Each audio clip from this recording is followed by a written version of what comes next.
While preparing for her wedding, my daughter stated coldly, "My in-laws have real status.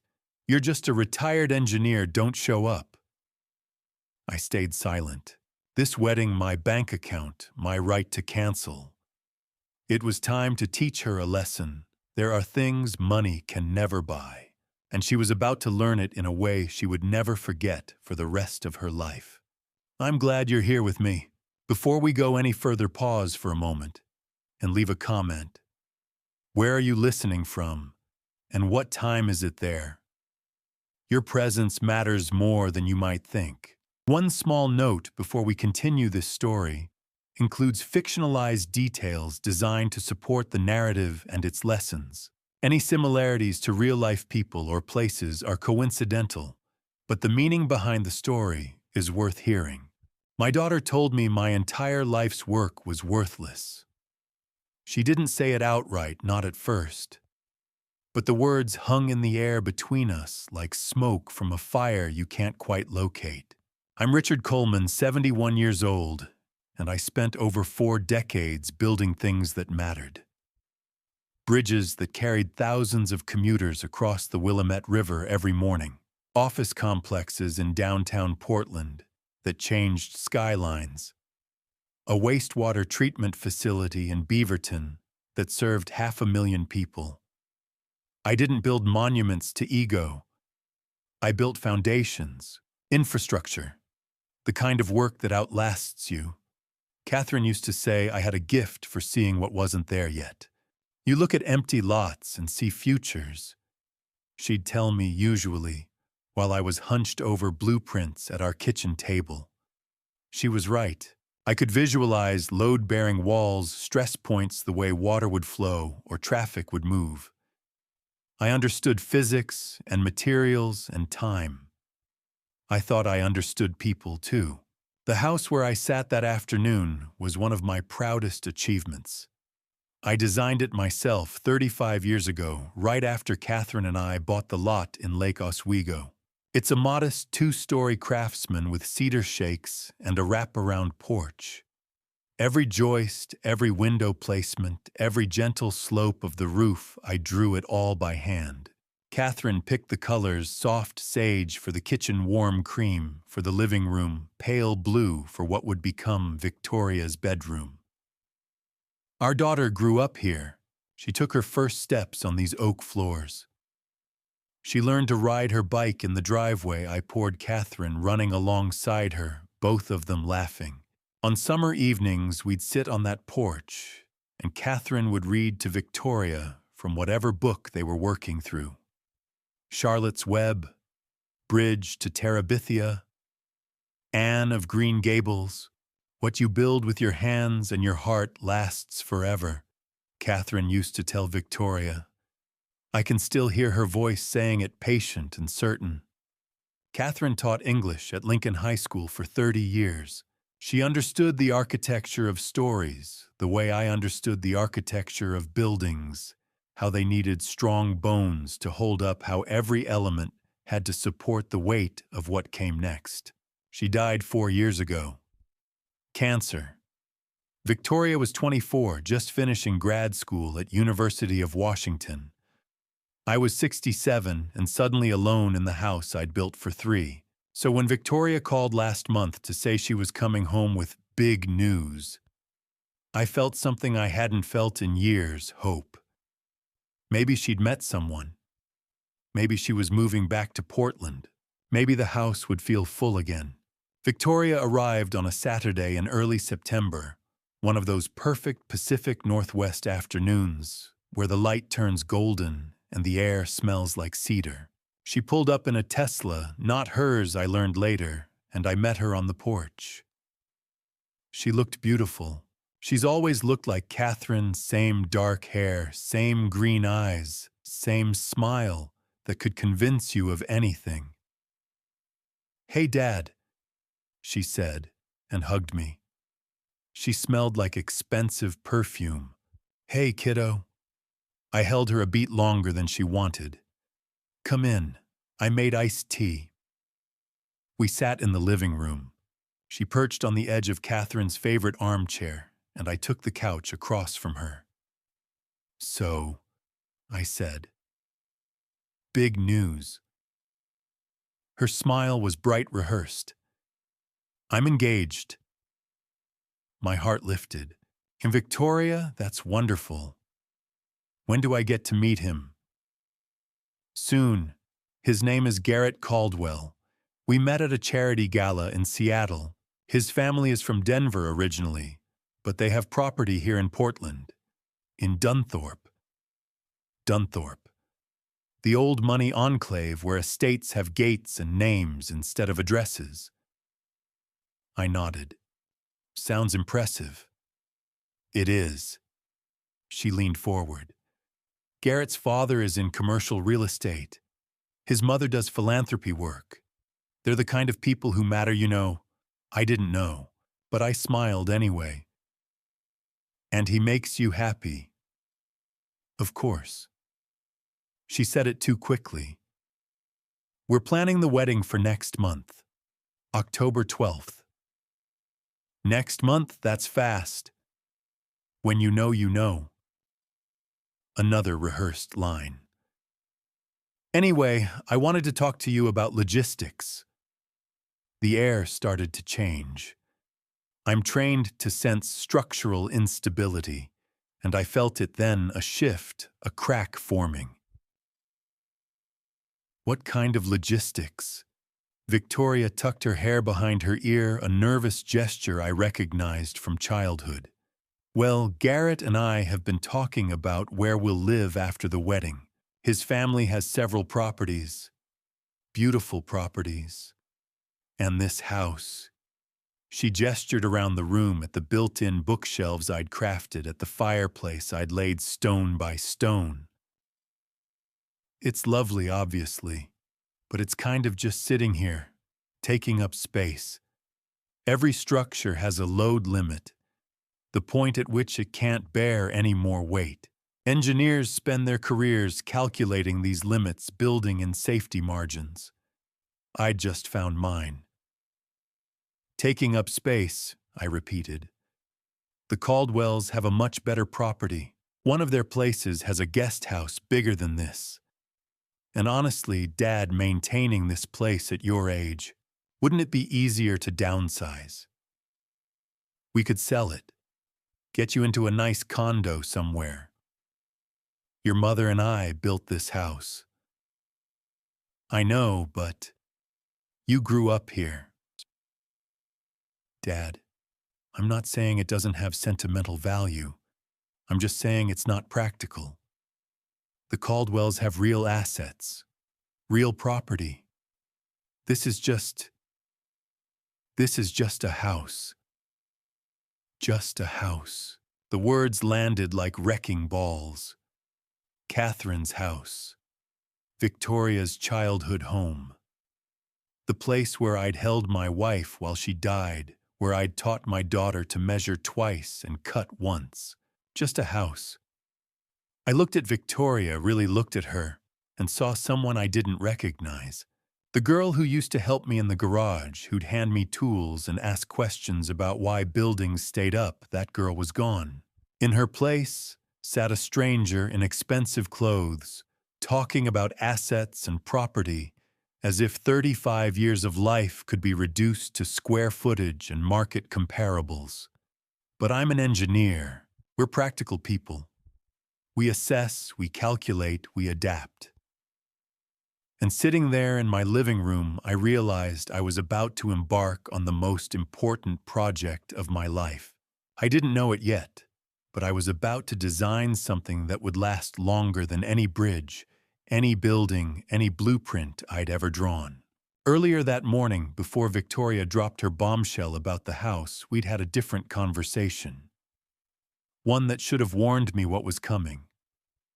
The meeting started innocently enough. Victoria had texted the night before.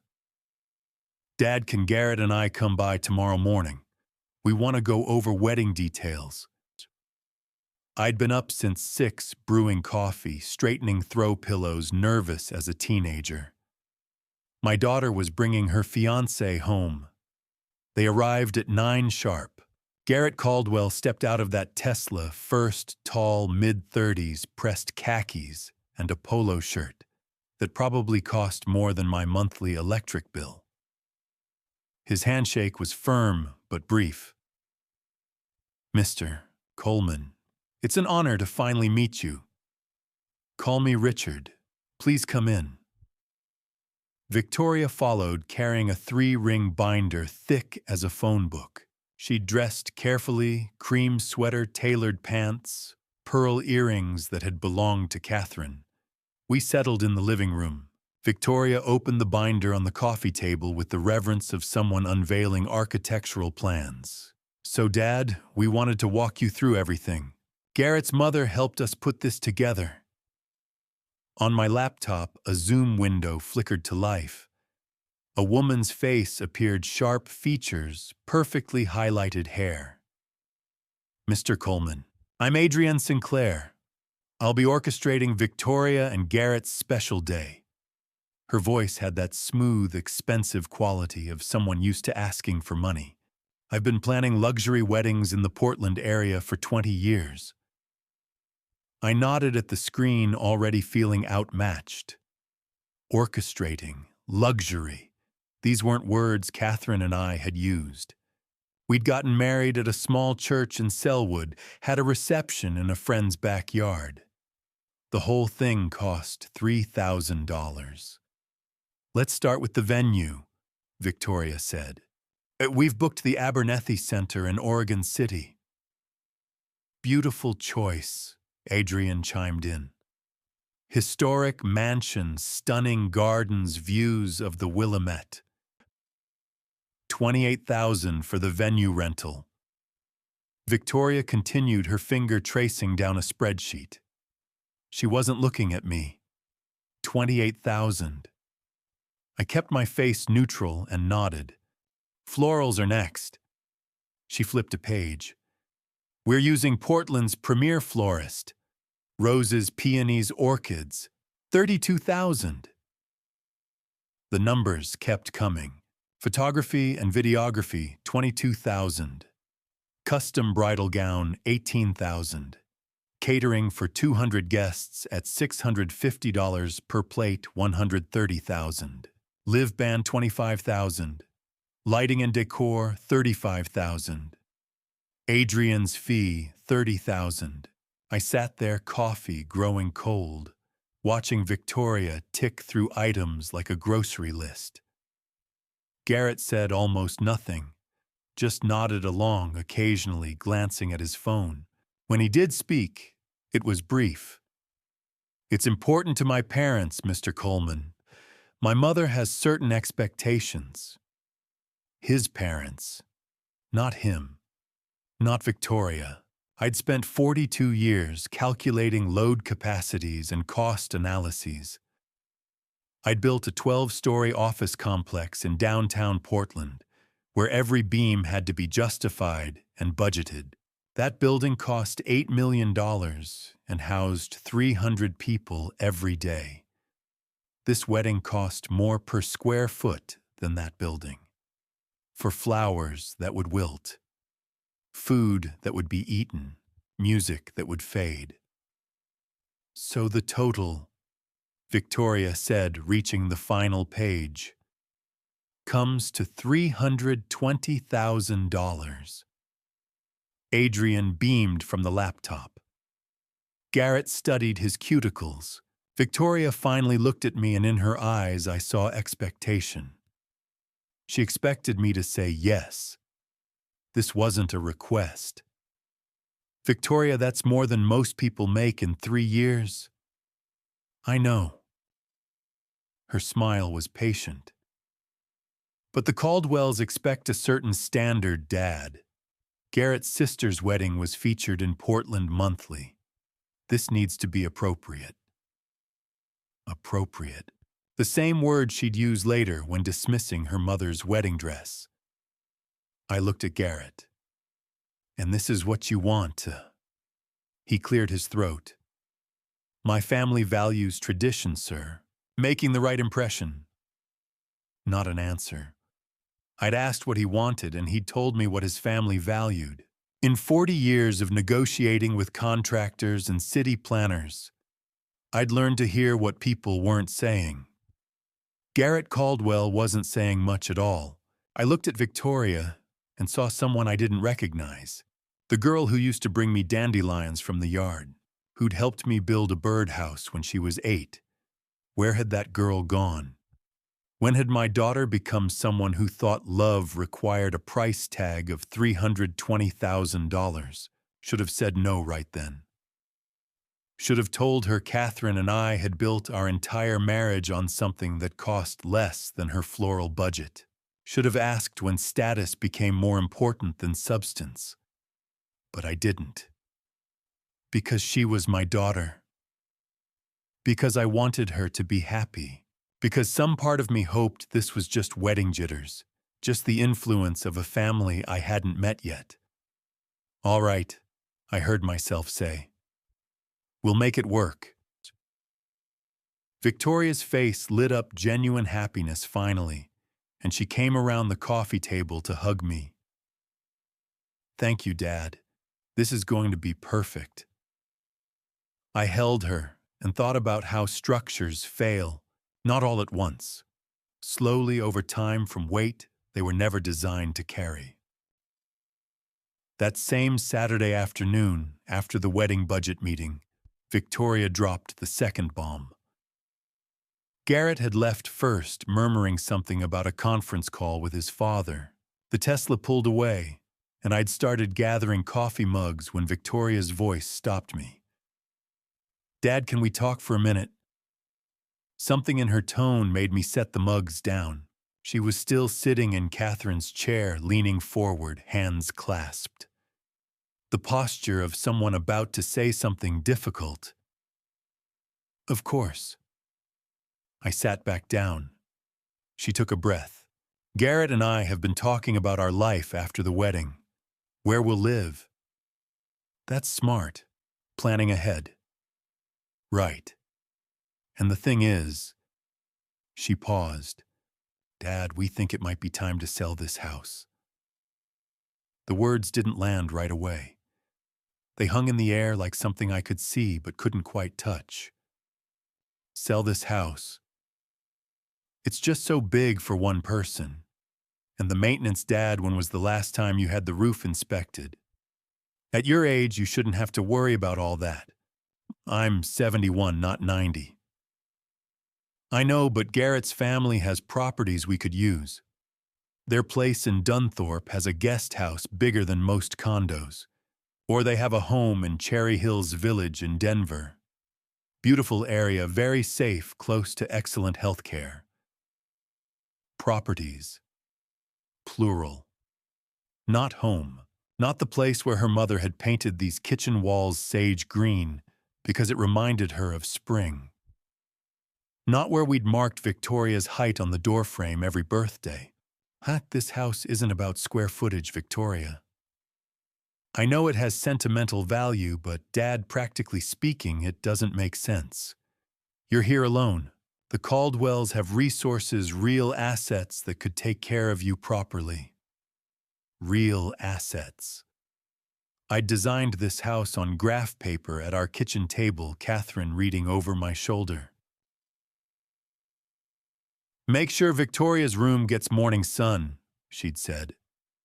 Kids need light to wake up happy. I'd moved the entire floor plan around for that request. I'd poured this driveway myself one August weekend, my brother helping me level the concrete.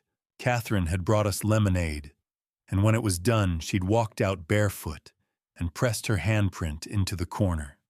So we're part of it forever, she'd said. When did you stop seeing this as home? I asked. Victoria blinked. What? This house. When did it become just a property to you? Dad, I'm not saying it's not special. I'm saying it's not practical for where you are in your life. I don't care what the Caldwells have. The sharpness in my voice surprised us both. Victoria sat back, hurt flashing across her face. I'm thinking about your future. Our future. Garrett and I are building something, and we want you to be part of it. But this house, Dad, it's just taking up space. Just taking up space. Like the 40 years Catherine and I spent here were nothing more than wasted real estate. I thought about the afternoon Victoria learned to ride her bike. She'd been 6, all determination, and scraped knees. We'd come out to this driveway, and I'd held the back of her seat while she pedaled. "Don't let go, Daddy." "I won't, baby. I've got you." But eventually, you have to let go. That's what parenting is. I'd run alongside her, one hand on the seat, and then I'd released it. She'd wobbled, shrieked, and then, miracle, she'd found her balance. She'd ridden all the way to the end of the driveway, turned around, face bright with triumph. "I did it. Daddy, did you see?" Catherine had been crying on the porch, hand over her mouth. Happy tears. Proud tears.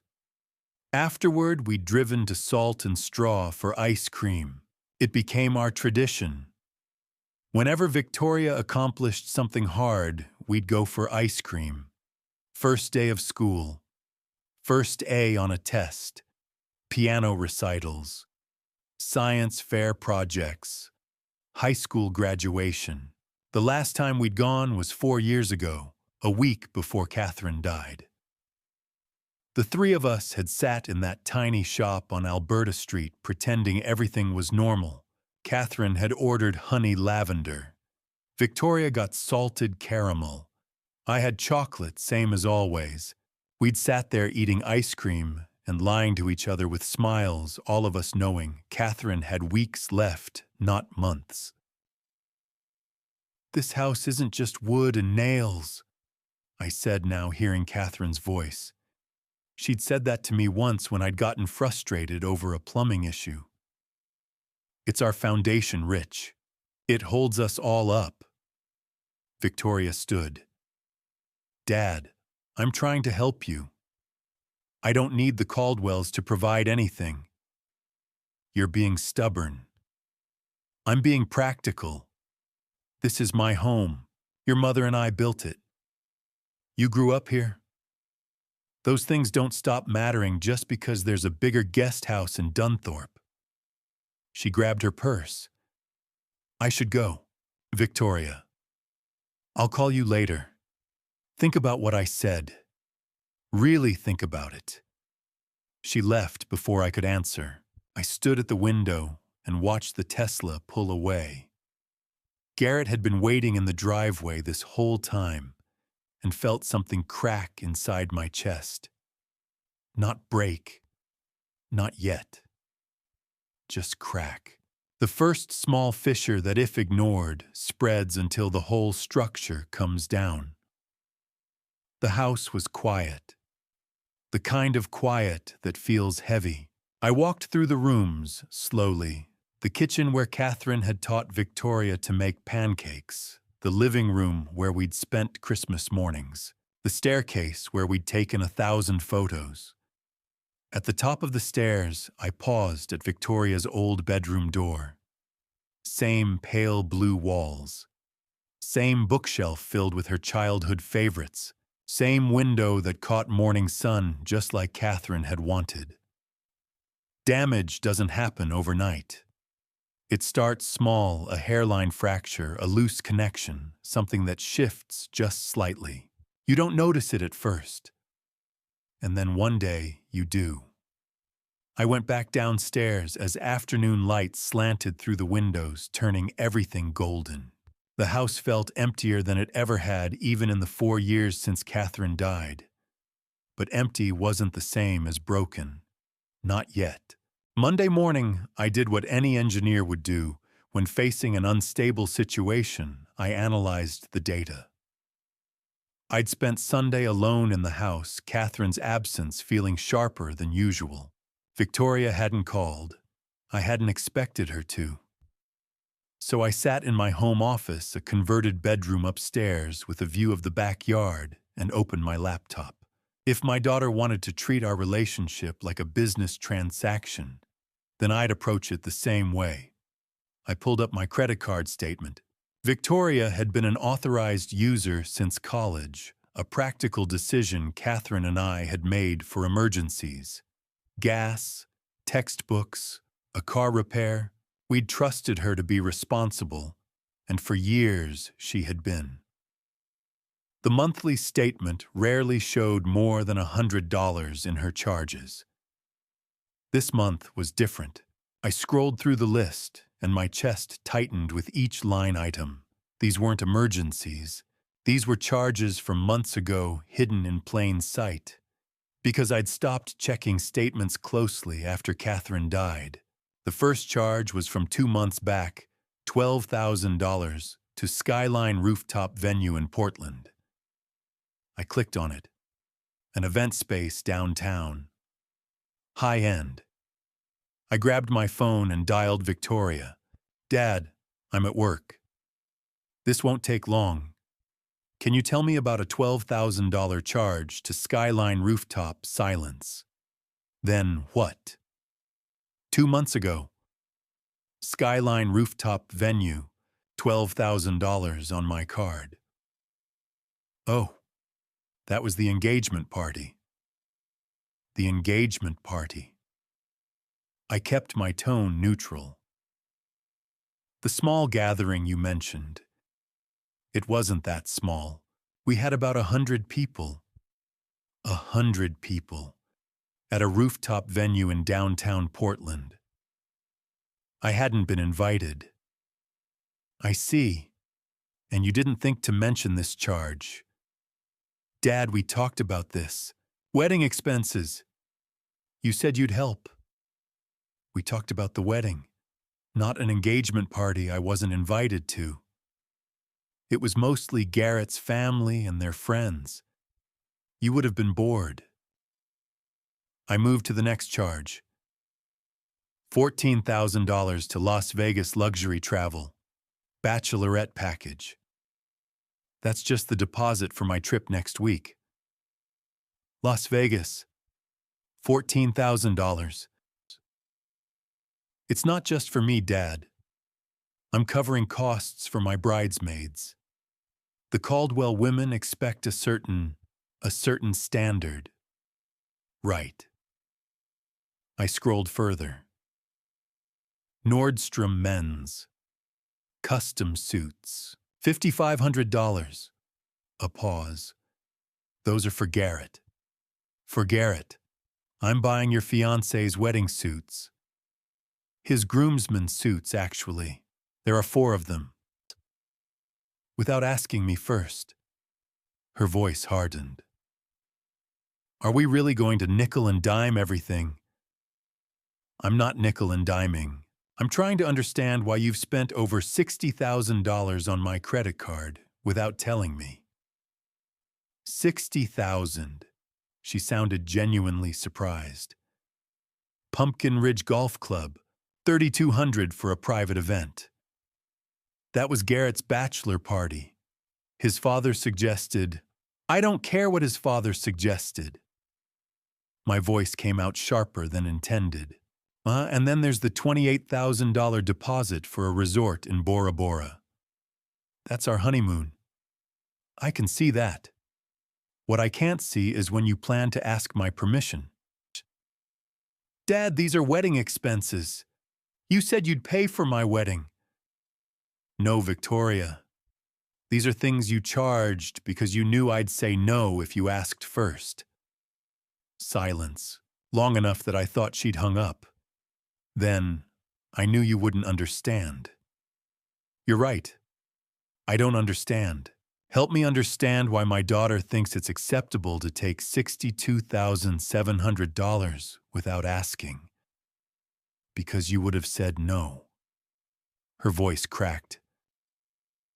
You would have told me it was too much, that we should scale back, that the Caldwell's expectations don't matter. But they do matter, Dad. They matter to me. And what about what matters to me? You said you'd pay for my wedding. You promised. I promised to pay for a wedding, Victoria. Not a coronation. Not a performance for people who care more about appearances than about you. That's not fair. What's not fair is being treated like an ATM instead of a father. She hung up. I set my phone down and stared at the computer screen. $62,700 in unauthorized charges. On top of the $320,000 wedding budget. Nearly $400,000 total, and Victoria acted like I was being unreasonable. I thought about the office building I'd designed in Beaverton back in the 90s. The client had tried to cut corners on the rebar specifications, wanted to save $15,000. I'd told him no. Structural integrity wasn't negotiable. You couldn't build something meant to last on compromises. The building was still standing 25 years later, but Victoria's wedding, her new life with the Caldwells, this was built entirely on compromises, on appearances, on the thinking that if something costs more, it must be worth more. Catherine would have known what to say. She'd always been better at reaching Victoria's heart while I focused on the practical aspects. You build the structure, she used to tell me. I'll make sure it feels like home. But Catherine was gone, and without her, I was just a man with blueprints and no one to explain them to. I looked at the statement again. These weren't just numbers. They were choices. Victoria had chosen to spend my money without asking, had chosen to prioritize the Caldwells' expectations over our relationship. Engineers apply increasing pressure to structures to find breaking points. Every material has one. Every relationship, too. I closed the laptop and sat in the quiet of my office. Outside Oregon rain pattered against the windows. The house creaked, settling into itself. Something was going to break. I could feel it the way I'd learned over 4 decades to sense when weight and tension were approaching their limits. I just didn't know yet if it would be her or me or whatever was left of us. That Monday evening, I couldn't let it go. I went deeper. After Victoria hung up on me, I sat at my desk staring at that $12,000 charge. An engagement party I hadn't been invited to. 100 guests celebrating my daughter's future, while I sat home alone, completely unaware. I clicked on the transaction details. Most credit card charges just show the merchant name and total, but sometimes you can find itemized receipts. I logged into the vendor portal, entered the confirmation number, and waited. There it was, the full breakdown. Skyline rooftop venue rental for 100 guests, $4,500. Premium bar package with top-shelf liquor, $3,200. Past hors d'oeuvres, seared ahi tuna truffle, mac and cheese bites, $2,800. DJ and theatrical lighting, $1,500. $12,000. For a party that lasted maybe 3 hours. $100 per guest for appetizers and drinks. Catherine and I had hosted Victoria's high school graduation party in our backyard. Grilled burgers, potato salad, folding tables from the church. 50 people. $300 total. Victoria had glowed all afternoon, and Catherine had taken so many pictures the camera battery died. But that hadn't been good enough for the Caldwells. I tried to remember what Victoria had told me about the engagement party. July, right after they'd gotten engaged. She'd called me excited. "Me Dad Garrett's parents want to throw us an engagement party. Just a small thing with some family friends. Nothing formal." "That's nice of them. When is it?" "Next Saturday. It's just going to be casual, really low-key." Low-key. $12,000. 100 people at a rooftop venue downtown. "Will I get to meet Garrett's parents?" I'd asked. A pause. "It's actually going to be mostly their friend's dad. Business associates' family from Denver. You'd probably be bored." But we'll do something just us soon, okay? I'd believed her. I'd been so relieved she was happy that I hadn't questioned it. But now I understood. It hadn't been about me being bored. It had been about me not fitting in. The retired civil engineer from Lake Oswego wouldn't have matched whatever world the Caldwells inhabited. I picked up my phone and scrolled to Howard Scott. Howard and I went back 30 years. We'd met when I was designing a credit union building, and he was a junior loan officer. Now he was a regional manager downtown. More importantly, he was someone who understood how money moved in this city. He answered on the second ring. Rich, everything okay? Howard, I need to talk through something. You got a minute? For you always. What's going on? Victoria charged $12,000 to my card back in July. Engagement party at Skyline Rooftop. 100 people. I wasn't invited. Silence. Then, Jesus, Rich. I'm sorry. That's not why I'm calling. I pulled the itemized receipt. $4,500 for the venue, $3,200 for premium bar, $2,800 for food. For 3 hours. That's excessive even for that crowd. That's what I thought. Howard, you know these circles better than I do. The country club set the Dunthorpe families. Can you pull up the transaction details? I'm trying to figure out who else was involved in coordinating this. Hold on. Keyboard clicks. Yeah, I've got the file. Let me see. There's a co-signer on the deposit authorization. Who? More typing. Then a pause. Name here is Marcus. Just Marcus. No last name listed, which is unusual. Marcus. I wrote it down. Not mean anything to you. Howard's voice changed, became careful. There's a Marcus who moves in those circles. Pearl District Office. Officially, he's a financial consultant, investment strategies, portfolio management, that kind of thing. And unofficially, he's the kind of guy who makes short-term loans to people who can't get them through traditional channels. High interest.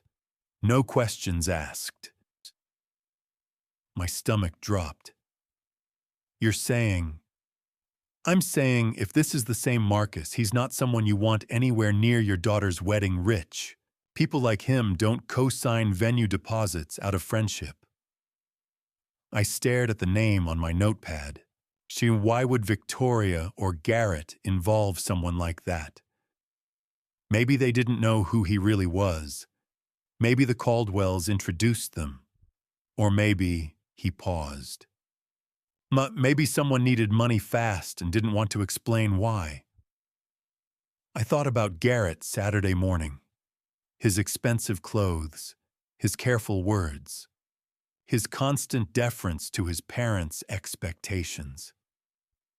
You think Garrett's in debt to this guy? I don't know for sure. But Rich, if I were you, I'd find out. Because men like Marcus don't invest in weddings unless they're expecting a return. After we hung up, I went downstairs and found Victoria's wedding binder. I flipped through until I found the guest list, printed on heavy cream paper, with elegant calligraphy. I scanned the names.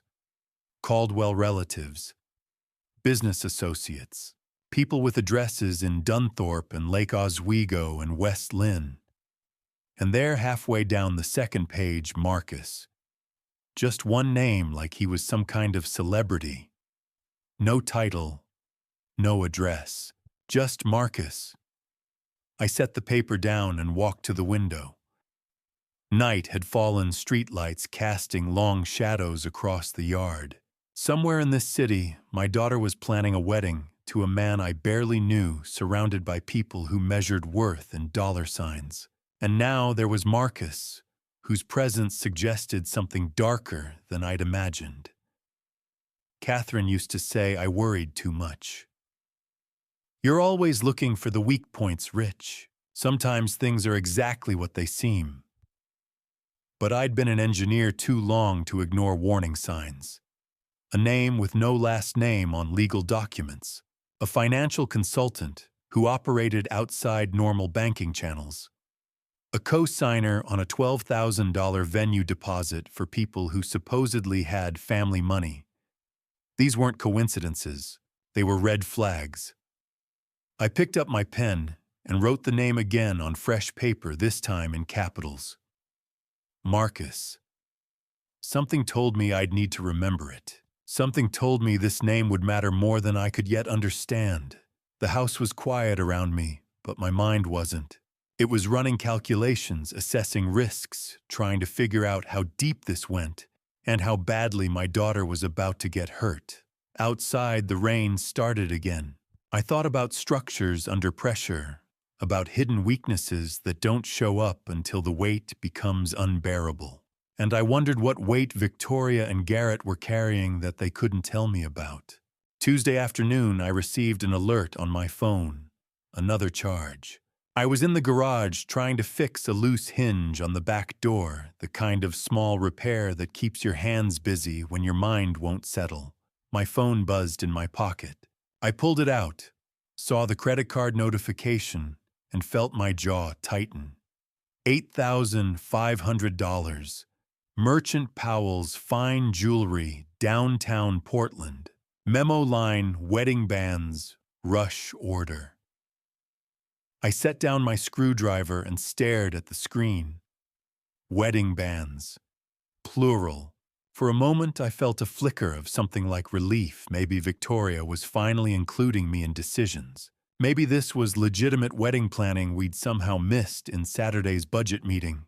But $8,500 for wedding bands. And why the rush order? I grabbed my truck keys. Powell's Fine Jewelry sat on Southwest Broadway, wedged between a wine bar and an art gallery, in one of those old Portland buildings with ornate cornices and big plate glass windows. I'd driven past it 1,000 times, never once gone inside. It wasn't the kind of place a retired civil engineer had reason to visit. The door chimed when I pushed it open. Inside, everything was soft lighting and plush carpet glass cases filled with diamonds that caught the light and threw tiny rainbows across the walls. A woman behind the counter looked up 60-something reading glasses on a chain, the kind of face that had seen every kind of customer walk through that door. "Can I help you?" "I'm Richard Coleman. My daughter was just here." Recognition flickered across her face. "Mr. Coleman." "Yes, Victoria left about 20 minutes ago." "What did she purchase?" The woman hesitated, glanced toward the back room. "Perhaps you should speak with her directly. I'm the one who paid for it." I kept my voice level, but something in my tone must have convinced her. She nodded and moved to a display case, unlocked it with a small key, and pulled out a navy blue velvet box. She opened it. 2 platinum bands sat nestled in white silk embedded with small diamonds that caught the light. They were beautiful, elegant, simple, clearly expensive. "These are for both of them?" I asked. "No, sir." She closed the box gently. "Just one. For her fiancé." The words didn't make sense at first. "One ring. $8,500. Platinum with conflict-free diamonds. Your daughter wanted the best for him. She was very specific about the quality. For him. Not for both of them. Not a matching set. Just Garrett's ring paid for with my money costing more than most people spent on a used car. She had it engraved," the woman added. Something cold settled in my chest. "May I see?" She hesitated again, then opened the box and tilted it toward the light. Inside the band, in delicate script, I could just make out the words, "To my future, finally worthy." The air left my lungs. Finally worthy. I stood there in that jewelry store with its soft music and expensive lighting, staring at those 3 words my daughter had chosen, and felt something crack open inside me. Not anger, something worse. Understanding. Victoria didn't think she was enough. Not for Garrett. Not for the Caldwells. Not for the world she was trying so desperately to enter. She thought she had to buy her way in with my money, with elaborate parties, with platinum rings engraved with pleas for validation. Finally worthy, as if everything she'd been before the girl who brought me dandelions, who helped me pour concrete, who laughed with Catherine over ice cream, as if none of that had been worth anything, as if she had to prove herself deserving of love by spending money she didn't have on people who measured worth in dollar signs. Did she seem happy? I heard myself ask. The jeweler looked at me with something like sympathy. She seemed determined, Mr. Coleman. Very determined. Determined. Not happy. Not excited. Not glowing the way a bride should be when choosing symbols of forever. Thank you. I managed and walked out before she could say anything else. I sat in my truck outside the store for a long time, engine off hands, gripping the steering wheel. Downtown Portland moved around me, people walking dogs, carrying coffee, living their Tuesday afternoon lives. Normal lives. Uncomplicated lives. My phone buzzed. A text from Victoria. Dad, about yesterday. Can we talk later? I'm sorry I got upset. I stared at the message. She wanted to apologize for hanging up, for getting defensive about the charges, but she had no idea I knew about this ring, about the engraving, about the fact that she'd spent $8,500 trying to convince someone she was worthy of being loved. Catherine's voice drifted through my memory, not a specific conversation, just her tone, her warmth, the way she used to look at Victoria when our daughter didn't know she was watching. Pure love, unconditional pride, the kind of affection that didn't require proof or payment or platinum. A ring is a symbol Rich Catherine had told me once years ago when we were shopping for Victoria's high school class ring. It's supposed to remind you of something real, something that matters. What was this ring supposed to remind Garrett of? That Victoria had paid enough, spent enough, proved herself enough. I started the truck and pulled into traffic, but I barely saw the road. Those words kept burning through my mind to my future. Finally worthy.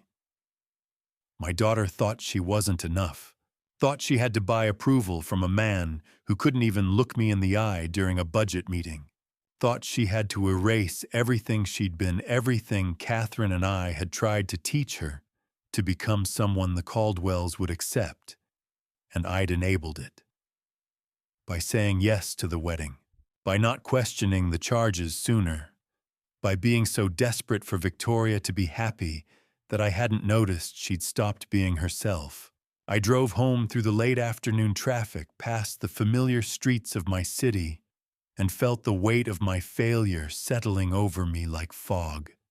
Catherine would have seen this coming. Catherine would have known what to say, how to reach through Victoria's desperation and remind her who she really was.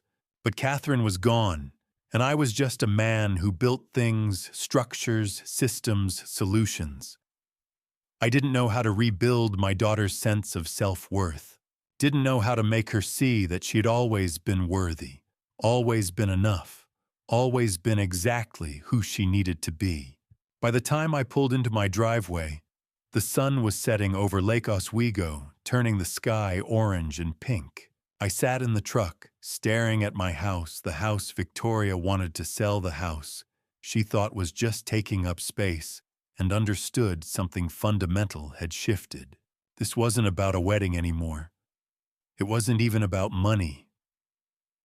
This was about my daughter trying to prove she was worthy of love by becoming someone else entirely. and I didn't know if I could save her from herself. That Tuesday evening, the phone rang. It was Adrienne Sinclair. I'd just gotten home from Powell's, still processing the ring engraving, when her name lit up my screen. I almost didn't answer. "Mr. Coleman, I'm so glad I caught you. We have an incredible opportunity. There's a sample sale at one of Portland's premier bridal boutiques." I set my keys down and waited. The designer gown Victoria's been admiring, $18,000, is available tonight for $8,000. But she needs to see it immediately. These samples don't last. I looked at the clock. 7:15. "Tonight. I know it's late, but this is the dress. I've already called the boutique. They'll stay open, but we need to move fast." Something felt wrong. The urgency. The pressure. "Let me call you back." "Mr. Coleman, I really don't think I'll call you back." I hung up and stood in Catherine's kitchen, feeling the day's weight settle over me. The ring, the engraving, finally worthy. And now a dress Victoria apparently needed to see this instant. I climbed the stairs to the master bedroom and opened Catherine's closet, reached past the jackets and blouses until my hand found plastic. I pulled out the garment bag carefully and unzipped it. Catherine's wedding dress, 45 years old, but the ivory lace still looked perfect. Simple T-length 3/4 sleeves. Nothing elaborate. Just a dress a young English teacher had bought in Selwood for $300. I checked inside and found the tag, "Catherine's Measurements," saved by Rich 1980. I'd written those numbers down the day after our wedding. Catherine had rolled her eyes. "Why are you measuring my wedding dress?" "In case Victoria wants to wear it someday." She'd hugged me. "You're such a planner." Tucked inside the bag, I found an envelope. My name in Catherine's handwriting. My hands shook as I opened it. "Rich, just in case Victoria changes her mind someday. I know she'll want to be her own person, make her own choices. But if she ever wants this, it's here. Ready. Waiting.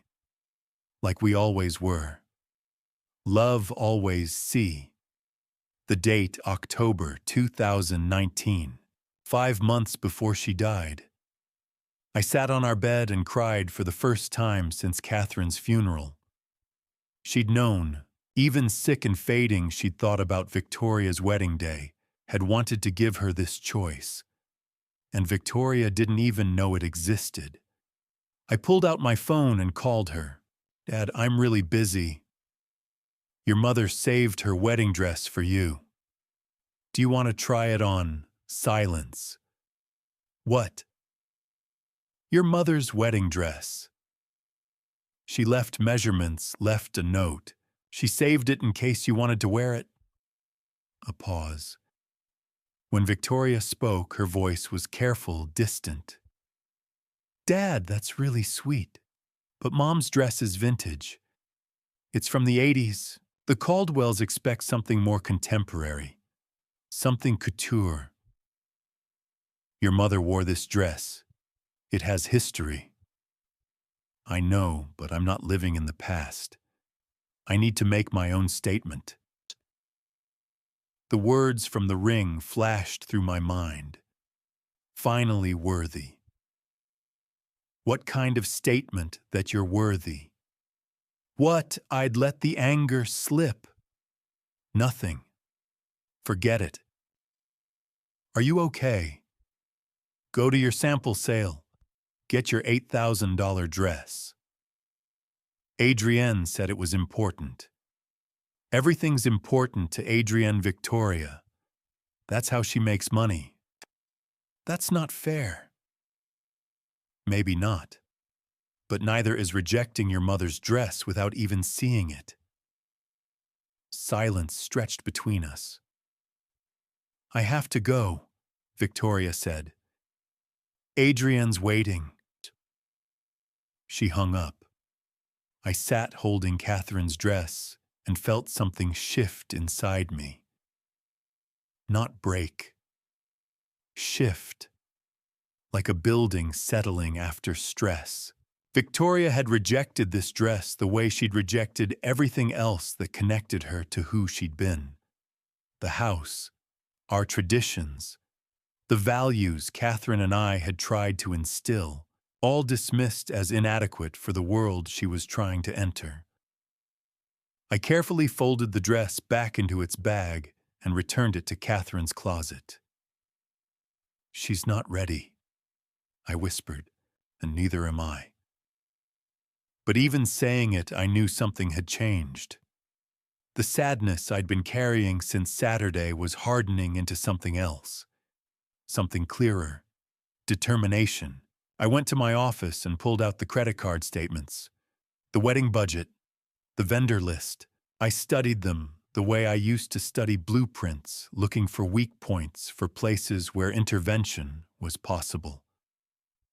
Catherine would have known how to reach Victoria's heart, but Catherine was gone, and I was an engineer. I solved problems by changing variables, by removing unstable elements, by redesigning structures that couldn't support their own weight. If Victoria wouldn't listen to words, maybe she'd understand something else. Outside, the rain picked up drumming against the windows. I turned on my desk lamp and began making notes, my handwriting steady and precise. This wasn't about the wedding anymore. This was about teaching my daughter a lesson about worth, what it really meant, and what it cost. And lessons I was learning sometimes required consequences. The next morning, I drove to the bridal boutique. I'd barely slept. All night, I'd lain awake thinking about Catherine's dress hanging in the closet, about Victoria's dismissive voice on the phone, about that engraving inside the ring. By 5 a.m., I'd given up on sleep and made coffee, watching dawn break over Lake Oswego through the kitchen window. At 8:30, I looked up Evelyn's Bridal, the shop Adrian had mentioned, and plugged the address into my phone. Downtown Portland, off Morrison Street. 20 minutes in morning traffic, the shop sat between a hair salon and a coffee roaster, its window display featuring mannequins in elaborate white gowns that probably cost more than my first car. A small bell chimed when I pushed open the door. Inside smelled like perfume and new fabric. An older woman looked up from behind a desk. 60-something reading glasses perched on her nose, wearing a navy dress that looked expensive but comfortable. "Can I help you?" "I'm Richard Coleman. My daughter was here last night." Recognition crossed her face, followed by something that looked like discomfort. "Mr. Coleman, yes. Victoria left about an hour ago, actually." An hour ago. So she'd been here this morning, not last night. The sample sale urgency had been manufactured. Did she find something? The woman her name tag said. Evelyn stood and smoothed her dress. She purchased a gown, the Vera Wang, $18,000. I'd expected this, but hearing it still felt like a punch. The full-price dress, not the sample. She said it was more appropriate for her venue. Evelyn's tone was careful, neutral. The voice of someone who'd had difficult conversations before. Did she use my card? Evelyn moved to her computer, clicked a few keys. "No, sir. She paid cash, $5,000 as a deposit. The balance is due in 2 weeks." Cash. $5,000 in cash. Where would she get that kind of cash? "I'm sorry, Mr. Coleman. I don't know." I thought about the credit card charges, the engagement party, the Las Vegas trip, the ring. None of those had been cash. Victoria had used my card without hesitation. But for this dress, she'd paid cash, which meant she didn't want me to know about it, didn't want the charge showing up on my statement. Did Adrienne Sinclair have anything to do with this decision? Evelyn's expression shifted just slightly, but I caught it. Ms. Sinclair was very involved in the selection process. She has strong opinions about what suits her clients. I'm sure she does. I kept my voice level, and I'm sure those opinions always involve the most expensive option. Evelyn didn't disagree. I thanked her and walked back to my truck, sat there in the parking spot, engine off, trying to piece together what I knew. Victoria had rejected her mother's dress, a dress Catherine had saved specifically for her, had left measurements and a note in favor of an $18,000 gown she'd paid for in cash. Cash she shouldn't have had, which meant either Garrett had given it to her, or the Caldwells had, or Victoria had gotten it from somewhere else entirely. None of those options felt good. My phone buzzed. A text from Victoria.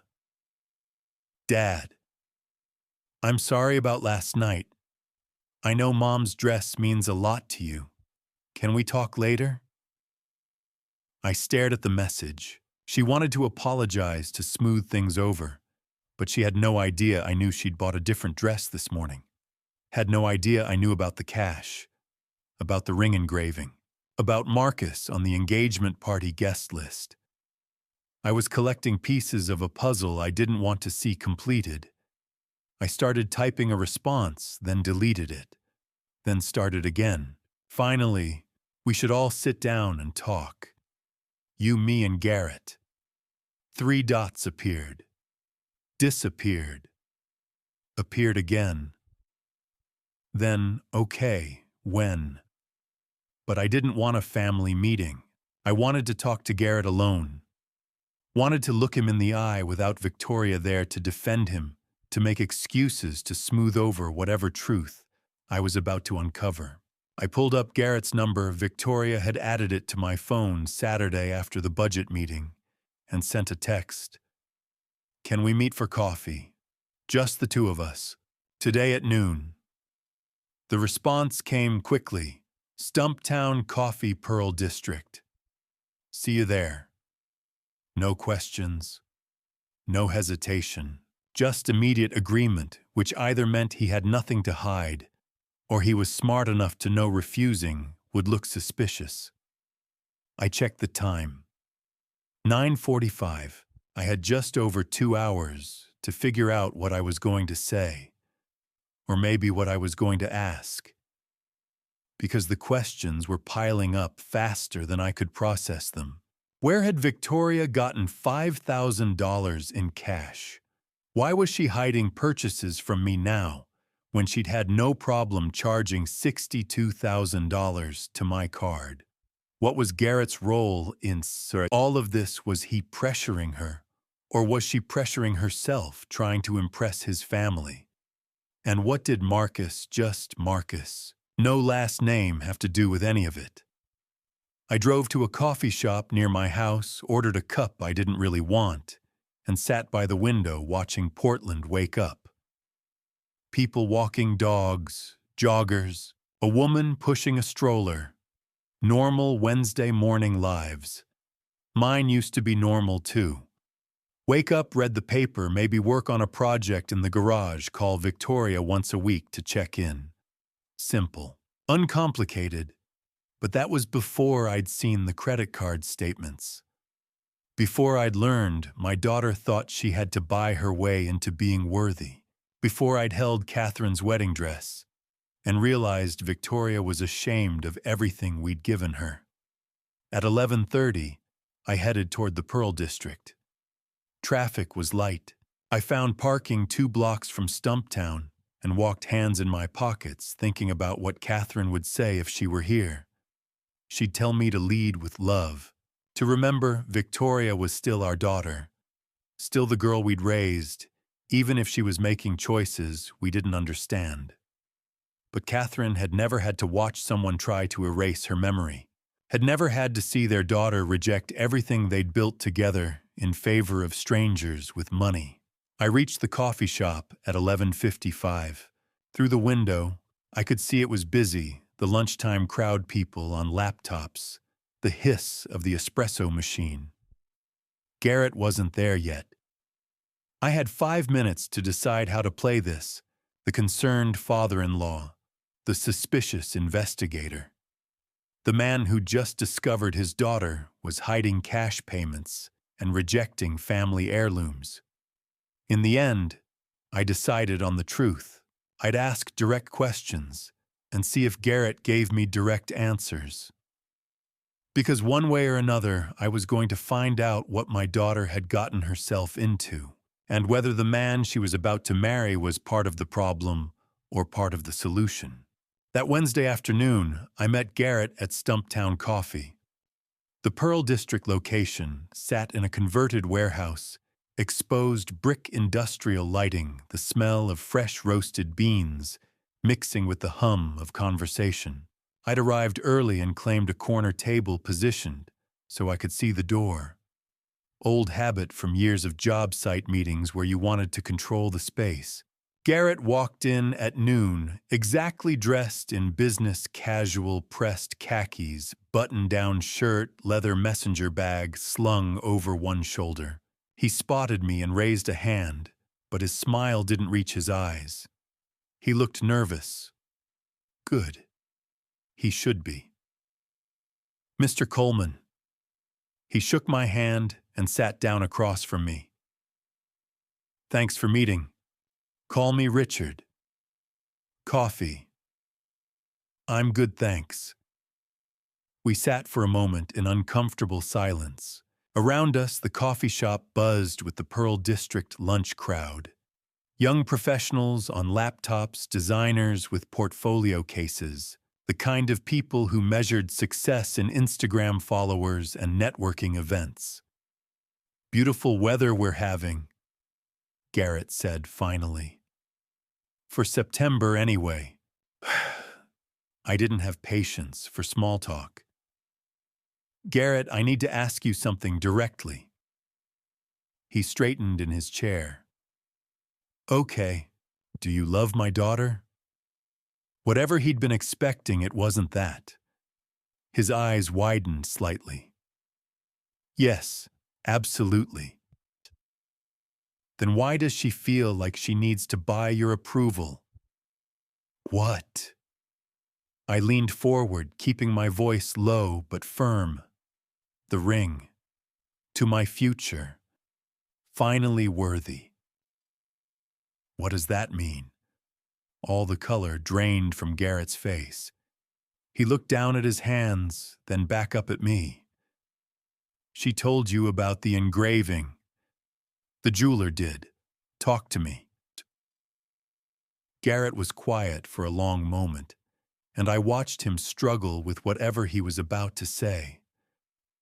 Finally, he sighed a sound that came from somewhere deep and tired. My parents, he began, they have expectations. What kind of expectations? They want Victoria to fit into our world. The right dress, the right venue, the right... He gestured vaguely. The right everything. They want her to be someone they can show off at the club, someone who reflects well on the family name. Image. Yes. I sat back studying him. He couldn't meet my eyes. And you? What do you want? I want Victoria to be happy. Is she happy? The silence that followed told me everything I needed to know. Garrett stared at the table, at the wood grain, at anything but me. I don't know anymore, he said quietly. Then why are you marrying her? He looked up at that, and for the first time I saw something real in his expression. Something that looked like pain. Because I love her. And because... He trailed off.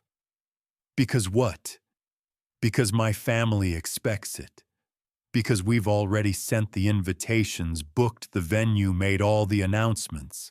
Because backing out now would be... He shook his head. it would be complicated. Complicated. Not wrong. Not impossible. Just complicated. I thought about Victoria at 18, when she'd wanted to defer college for a year to travel. Catherine and I had supported her, even though everyone else had questioned it. We'd believed in letting her find her own path, even when it wasn't the conventional one. But Garrett wasn't like that. Garrett was a man who did what was expected, who followed the path laid out for him, who measured decisions by what other people would think, rather than what he actually wanted. Garrett, I said, and he looked up at me. Can I tell you something I learned in 40 years of engineering? He nodded. A structure is only as strong as its weakest point. You can have the best materials, the best design, the most expensive construction. But if there's one weak connection, one compromised joint, the whole thing can fail. And when it fails, people get hurt. I'm not sure I understand.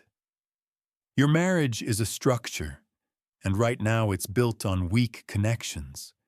Victoria's trying to be someone she's not. You're trying to please parents who sound like they'll never be satisfied. Neither of you is choosing each other. You're choosing the idea of each other. The image. Garrett's hands were clasped so tightly his knuckles had gone white. It's not that simple. It is, actually. It's the simplest thing in the world. Either you choose her, the real, her the one who grew up in a house in Lake Oswego and used to ride her bike in the driveway, or you choose what your parents want. But you can't have both. And if you try, you'll destroy her in the process. Mr. Coleman Richard, I do care about her. I do. I believe you. But caring isn't enough. Not when she's convinced herself she has to be worthy of your love. Not when she's spending money she doesn't have, rejecting her mother's memory, hiding cash payments from her own father. Do you know where she got $5,000 in cash this morning? His face gave him away before he could speak. He knew. Where Garrett? He shook his head. I can't, or won't. It's complicated. There was that word again. Complicated. The excuse people used when they didn't want to face uncomfortable truths. I stood up. I'd heard enough. You know what's not complicated? Honesty. Integrity. Choosing the person you claim to love over everyone else's expectations. That's simple. Hard, maybe, but simple. Garrett looked up at me and I saw it then. The truth he wouldn't say out loud. He wasn't strong enough to choose Victoria. He never had been. Think about what I said, I told him. Yeah, because if you marry my daughter under these conditions, you'll both be miserable. She'll spend her whole life trying to prove she's good enough, and you'll spend yours wondering why you didn't have the courage to be honest. I turned to leave, but stopped. One more question, one more test. That name on the engagement party guest list. Marcus. Who is he? Garrett's expression shuddered immediately. Fear flickered across his face. He's just a family friend. Try again. I really can't or won't. Silence. I nodded slowly. That's what I thought. I walked out of Stumptown Coffee into the bright September afternoon, leaving Garrett sitting alone at that table. I didn't look back. Didn't need to. I'd gotten my answer. Garrett wasn't going to choose Victoria. He was going to do what his parents expected, what looked good on paper, what was easiest and least complicated. And Victoria was going to marry a man who loved her just enough to let her destroy herself, trying to be worthy of him. The fall air was crisp, smelling of rain that hadn't yet fallen. I walked the 2 blocks back to my truck, slowly, hands in my pockets, thinking about structures and weak points and catastrophic failures. I'd spent 40 years preventing disasters, designing around problems before they became crises, building in safety margins so that when stress came, and it always came, the structure could handle it. But I couldn't prevent this. Victoria had already made her choices. Garrett had made his. The only question left was what I was going to do about mine. A few days later, on Saturday, I called a family meeting.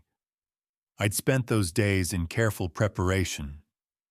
Thursday, I organized my financial documents. Friday, I met with my accountant to review what I could realistically offer. By Saturday morning, I knew exactly what I was going to do. I set the meeting for 6 o'clock. That gave me time to prepare the house, to set everything up right. I cleaned the formal dining room, the one with Catherine's antique table she'd found at an estate sale in Milwaukee, polished the dark wood until it gleamed. At 5:30, I laid out my documents.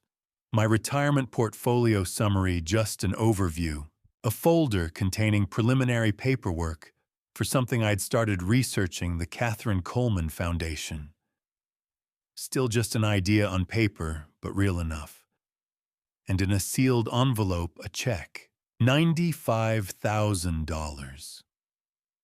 I'd written it that morning, signed it, stared at it, before sealing it away. Victoria texted at 5:45, "On our way."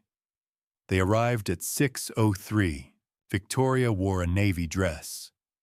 Garrett had on slacks and a sweater. They looked like they were heading to a job interview. I met them at the door. "Come in."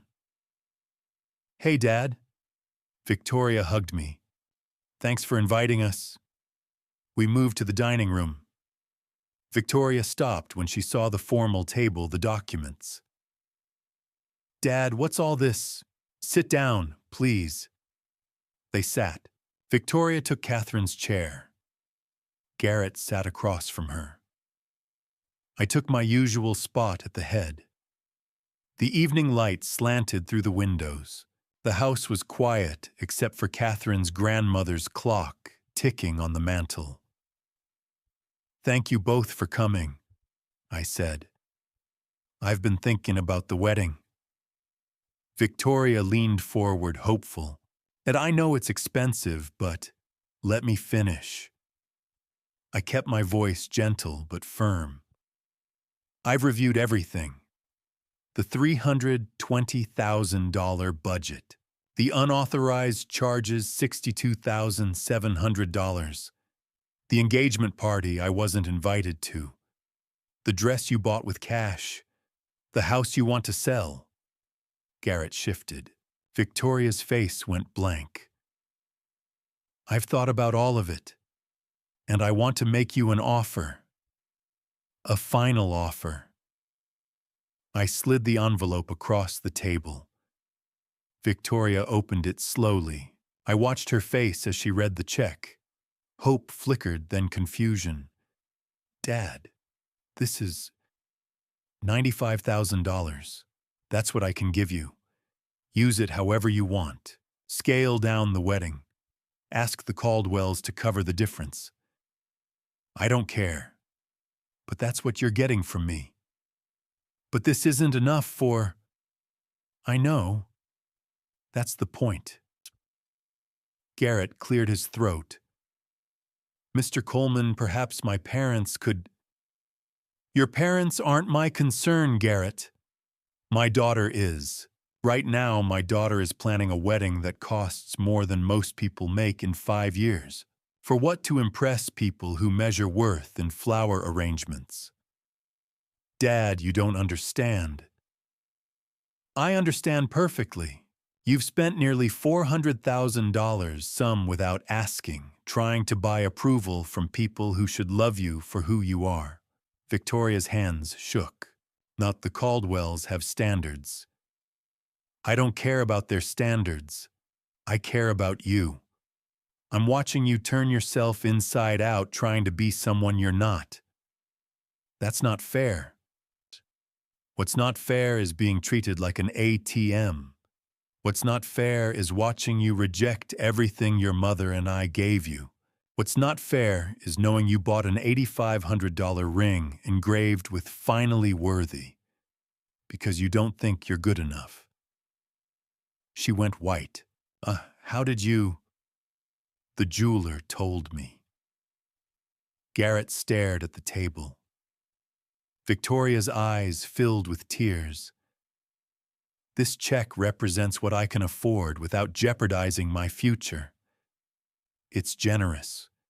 It's more than most parents give, but it's not $320,000. So what are we supposed to do? Make choices, real choices about what matters. Decide if you're marrying Garrett because you love him or because his family has money. Figure out if this wedding is about celebrating your marriage or performing for an audience. Garrett spoke quietly. Maybe we should take a breath. Garrett, this is between me and my daughter. He looked stung but didn't argue. Victoria pushed the check back. We can't do it with this. Then cancel. We can't just cancel. Yes, you can. Everything can be canceled. The only question is whether you have the courage. Silence fell heavy. The clock kept ticking. Victoria stood abruptly. I need air. She walked out. I heard the front door close. Garrett and I sat across from each other. She loves you, I said quietly. I know. Do you love her? He met my eyes. Yes, but not enough apparently. The honesty surprised me. Then why go through with it? Because I don't know how to stop. I picked up the check, put it back in my pocket. Victoria wasn't going to take it. The room fell into complete silence. I could hear the clock ticking my own heartbeat. This was the moment, the breaking point, and I knew something fundamental had just broken. Victoria stared at the check, like it was something from another planet. The silence stretched 30 seconds that felt like hours. I watched her face, watched the calculations happening behind her eyes. The math wasn't working out the way she wanted, and she knew it. $95,000, she said finally, her voice flat. That's all. That's more than most people spend on a down payment for a house. But we've already committed to vendors. Adrienne says if we cancel now, we'll lose all our deposits. The venue alone. Adrienne works for you, Victoria. Not the other way around. She looked at the check again, then slid it back across the table toward me. The movement was deliberate, almost ceremonial. This isn't enough, Dad. Then cancel the wedding. Garrett shifted in his seat. Mr. Coleman, maybe we can find a compromise. No. Victoria cut him off, her voice sharp. She stood up, hands flat on the table. He doesn't understand. The Caldwells are expecting a certain kind of event. Garrett's sister's wedding was in Portland monthly. We can't scale back to something small and cheap. I don't care what the Caldwells are expecting. You never cared. Her voice cracked years of something rising to the surface. You never cared about any of this. Mom would have understood. Mom would have wanted me to be happy. Something snapped inside me. Don't you dare bring your mother into this. Why not? She always supported my dreams.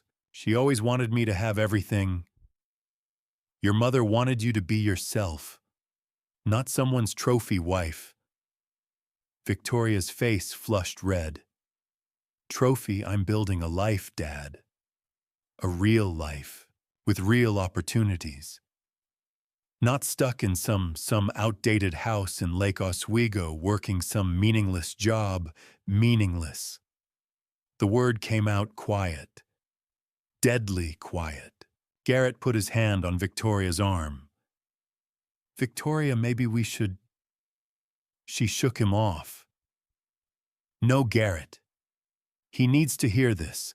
I've spent my whole life in that house, surrounded by his old blueprints and Mom's old books and old everything. The Caldwells are offering me something better, something real, a life that actually matters. And what I gave you doesn't matter. That's not what your mother gave you doesn't matter. The home we built, the values we taught you. The life we provided, none of that matters because it wasn't expensive enough, because we didn't have a gate at the end of our driveway. You're twisting my words. I'm repeating them. I picked up the check, held it between us.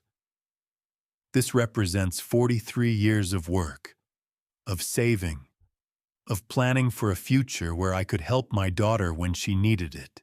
And you're telling me it's not enough, because you've convinced yourself you need to throw a coronation instead of a wedding. It's not a coronation. Then what is it?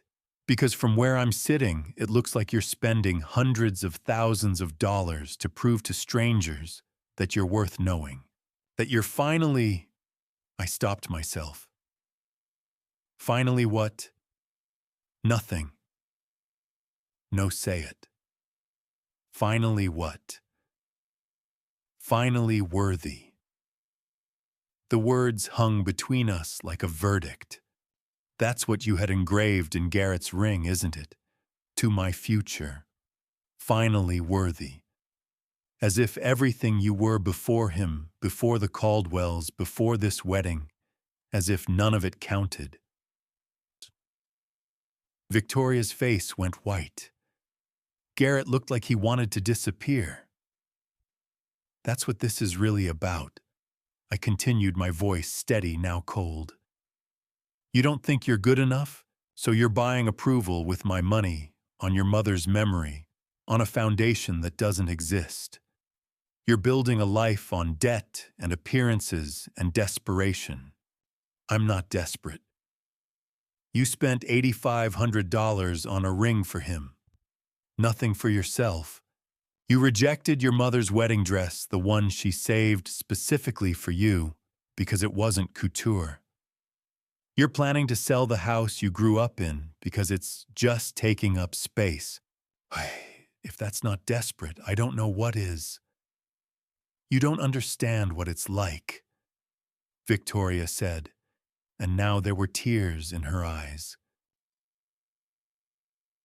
You don't know what it's like to always be the scholarship kid, the one whose parents drive a 15-year-old truck, the one who has to work during summer break, while everyone else is in Europe. I finally have a chance to be part of something bigger, to be someone who matters. You've always mattered. You've always been someone. The only person who doesn't see that is you. That's easy for you to say. You're not the one trying to fit into a world where everyone else has everything. And you think marrying into money will fix that. You think the Caldwells will suddenly make you feel worthy.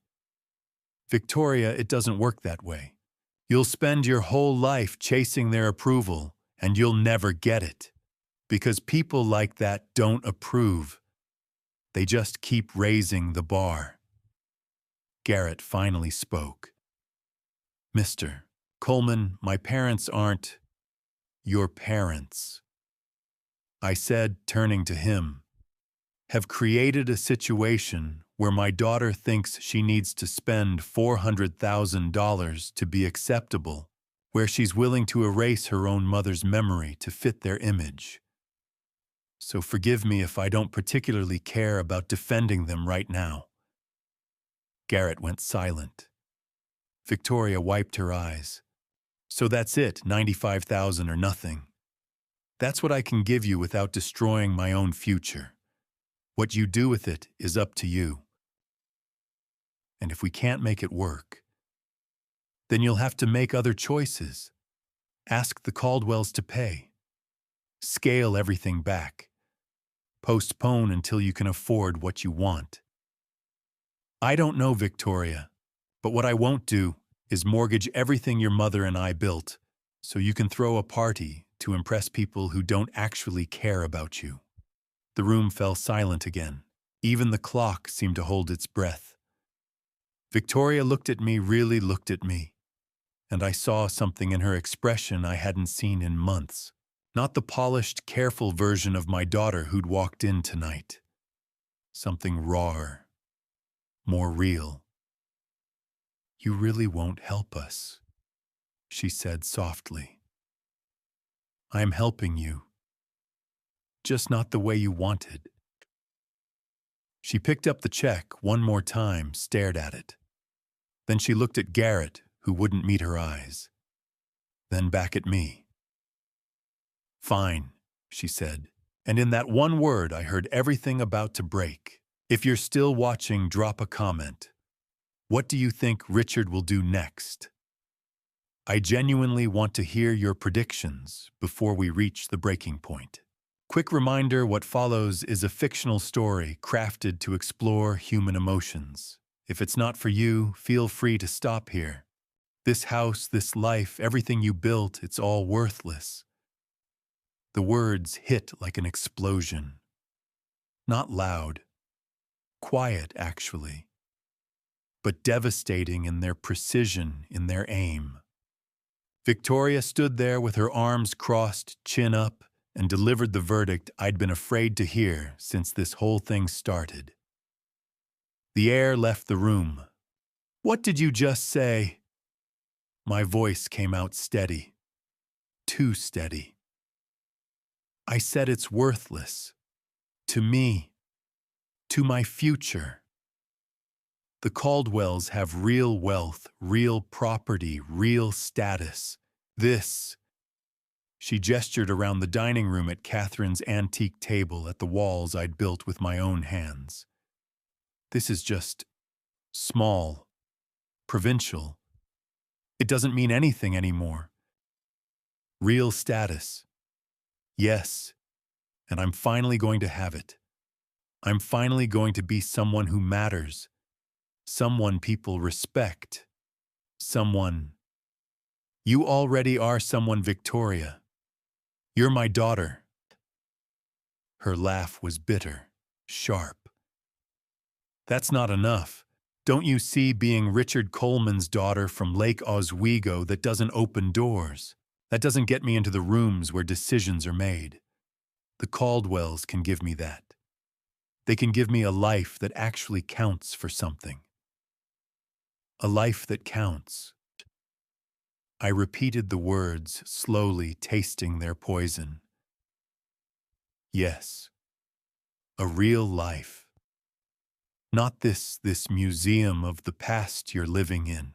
Not Mom's old books and your old blueprints and memories of things that don't matter anymore. I'm moving forward. I'm building something. And if you can't support that, then what? She met my eyes. Then I don't need you. The silence that followed was nuclear. Complete. The kind of quiet that comes after something irreversible happens. I looked at my daughter, this stranger wearing Victoria's face, and felt 40 years of engineering instinct kick in. When a structure fails, you don't try to save it mid-collapse. You let it fall. You clear the debris.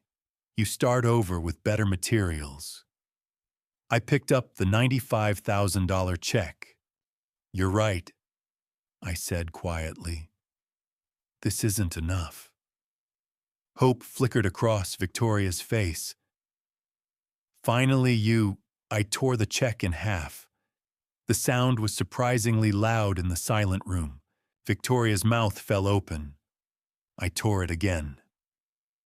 Quarters. "Dad, what are you... Again. Eighths. Stop! What are you doing? I let the pieces flutter onto Catherine's table like snow. If everything I built is worthless, then this is worthless too. You can't just, I can. And I did. I looked at Garrett, who'd gone pale, who looked like he wanted to sink through the floor. Take her home, Garrett. Take her to your real wealth, your real property, your real status. Mr. Coleman, please. Please what? Please fund a wedding for a woman who just told me my life's work means nothing. Please keep enabling her desperate attempt to buy approval from people who will never actually accept her. No, I'm done. Victoria's hands were shaking. You're making a mistake. No. I made a mistake 28 years ago when I thought love was enough. Your mother and I gave you everything we had. We taught you kindness and integrity and the value of building things that last. But we forgot one lesson. We forgot to teach you what things actually cost. I hate you. Her voice broke on the words. I know. But one day you'll understand. One day, you'll realize that being someone who matters isn't about wealth or status or impressing strangers at country clubs. It's about being someone you can be proud of when you look in the mirror. And right now, you're not. How dare you? How dare I? How dare you? Your mother spent her last months writing you a note about her wedding dress, hoping you'd wear it someday.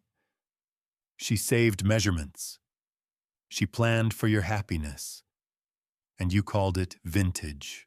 You called it inadequate.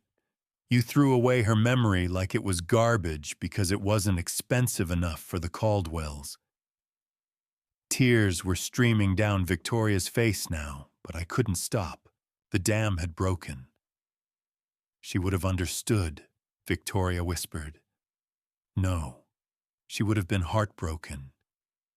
Just like I am.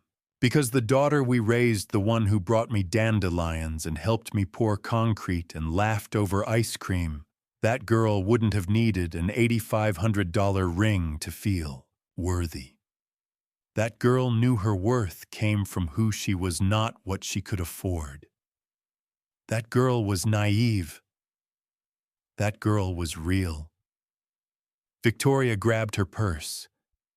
I can't do this. Garrett, we're leaving. Garrett stood slowly looking between us like a man watching a car crash. Mr. Coleman, Save it. Just take care of her. Or don't. I'm not sure you're capable of either. They left. Victoria first, moving fast, not looking back. Garrett hesitated at the doorway. I'm sorry, he said quietly. So am I. Then he was gone, and I was alone in the dining room with the pieces of a $95,000 check scattered across my dead wife's table. I should have felt something. Regret, maybe. Fear. Doubt about what I'd just done. But all I felt was clarity. Cold, absolute clarity. Victoria had made her choice. She'd chosen appearances over authenticity, status over substance, the Caldwells' approval over her own father's love.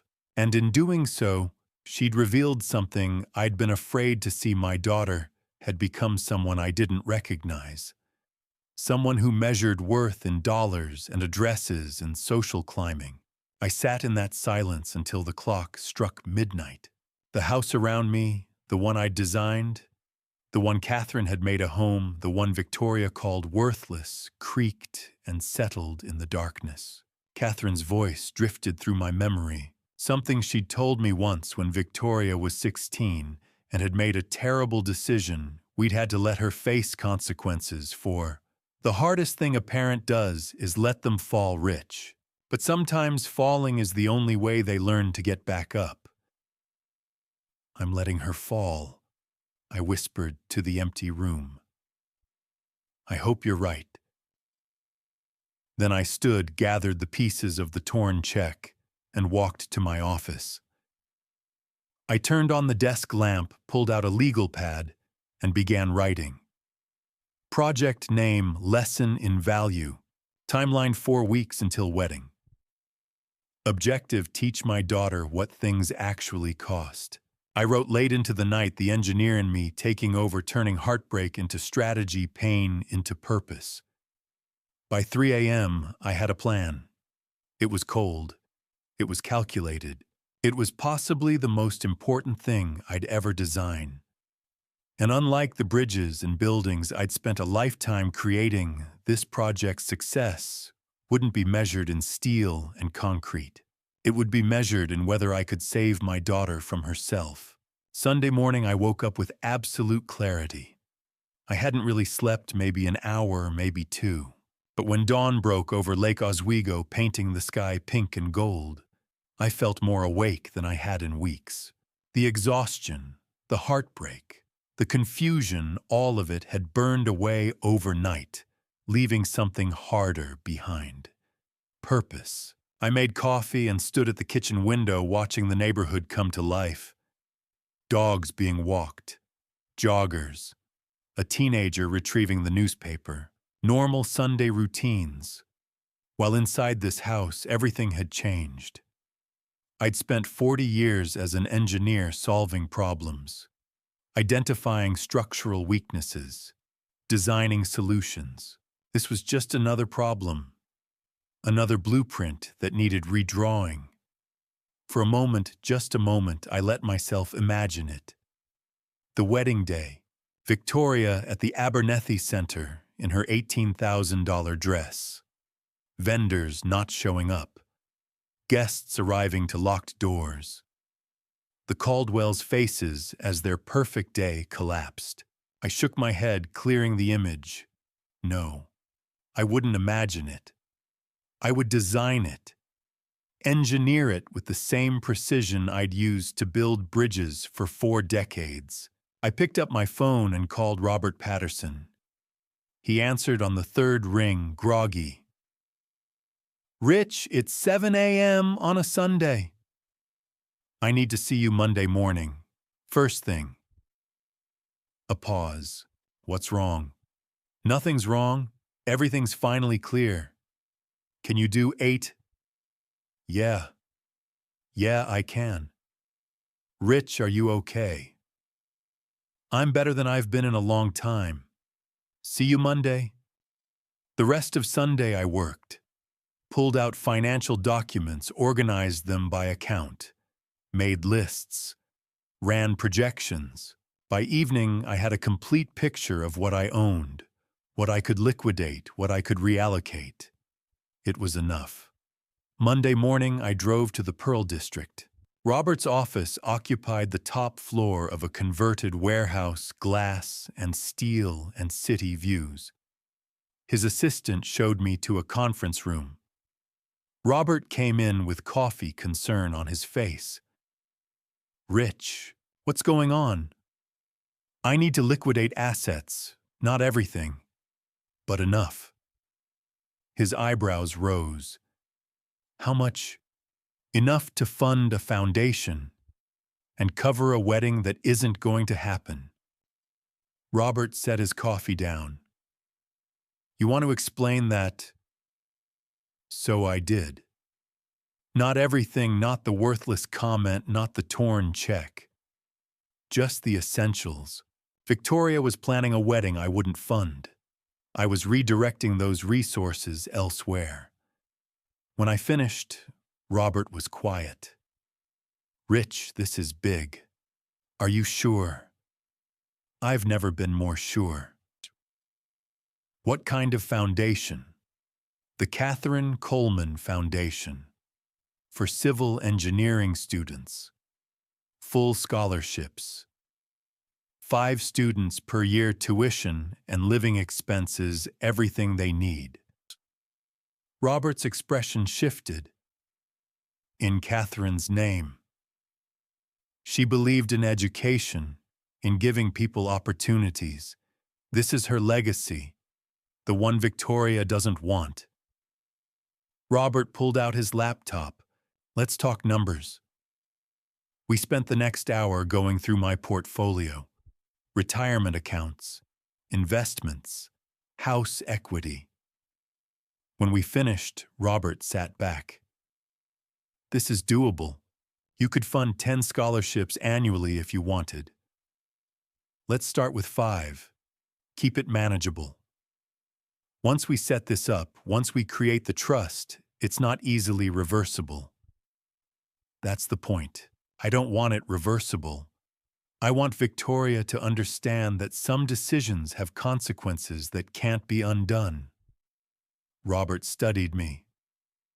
You're teaching her a lesson. I'm teaching her what her mother tried to teach her. That worth isn't measured in bank accounts.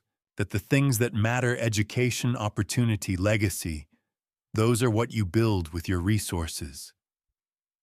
She's going to be devastated. She already is. She just doesn't know it yet. Right now, she thinks the Caldwells are her future. But that foundation is going to crack, and when it does, she'll need to remember who she really is. And you think this will help? It's the only thing that might. Robert nodded, then turned back to his laptop. I'll start the paperwork today. This will take about a week to process liquidating assets, setting up the trust filing foundation documents. Perfect. Robert closed his laptop. Rich, I've known you 20 years. I've never seen you like this. Like what? This calm, this certain. You're in full engineer mode. That's exactly what I'm doing. I'm designing a solution. The problem is, my daughter has forgotten what matters. The solution is showing her what her mother would have wanted her legacy to be. It's ruthless. It's necessary. We shook hands at the door.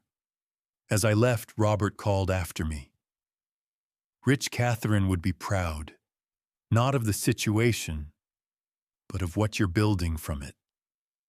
I nodded and walked out. The Pearl District hummed with Monday energy, people heading to work, coffee shops filling up. But for me, nothing was normal anymore.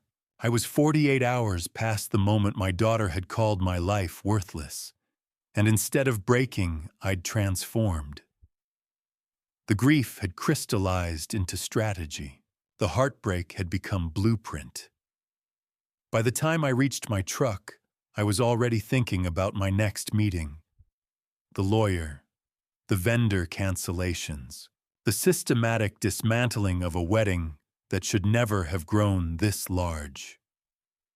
4 weeks until October 12th. 4 weeks to teach Victoria what things really cost.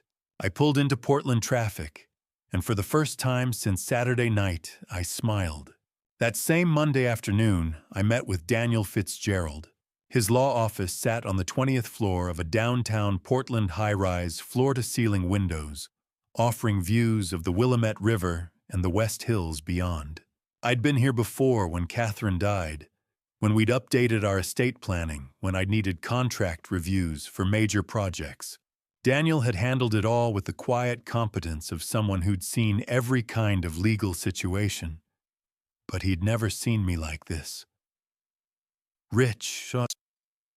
He stood when his assistant showed me in, came around his massive desk to shake my hand. Robert called me this morning. Said you were setting up a foundation. That's right, and rewriting your will. Completely. Daniel gestured to the leather chairs by his window. We sat, and for a moment neither of us spoke.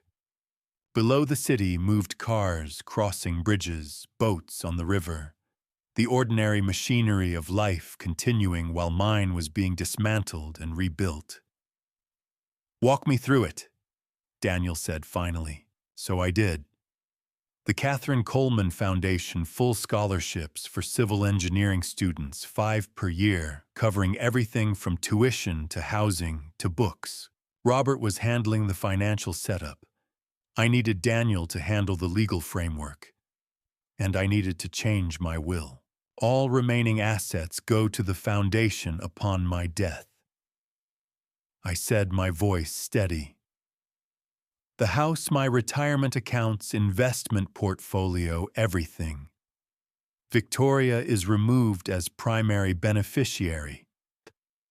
Daniel's pen stopped moving across his legal pad. Rich, she can receive support from the foundation, but only if she volunteers for it. Minimum 2 years of service. She wants to understand what work means, what earning something means. She can earn her inheritance. You're essentially disinheriting your daughter. I'm giving her an opportunity to prove she understands what her mother valued. Education, service, building something that lasts. If she can demonstrate that she'll benefit from the foundation, just like any other student would. But she doesn't get a free pass just because she's my daughter. Daniel set his pen down. This is extreme. Is it legal?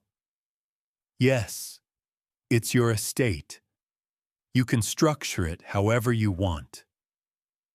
But Rich, are you sure this will create an irrevocable trust? Once it's set up, you can't easily undo it. If you change your mind, I won't. Victoria will fight this. Let her. The trust will be airtight. That's why I'm hiring you. Daniel studied me for a long moment. We'd known each other 20 years. He'd been at Catherine's funeral, had helped me through the worst period of my life. He'd never seen me like this, cold, calculated, absolutely certain. What happened, Rich? I could have lied, could have kept it vague. But Daniel deserved the truth. Saturday night, Victoria told me everything I'd built this life, this career, 43 years of work, was worthless. She said the Caldwells had real wealth, real status, and that's what mattered. Not me, not what her mother and I gave her, just their money and their name. Daniel's expression shifted. Jesus.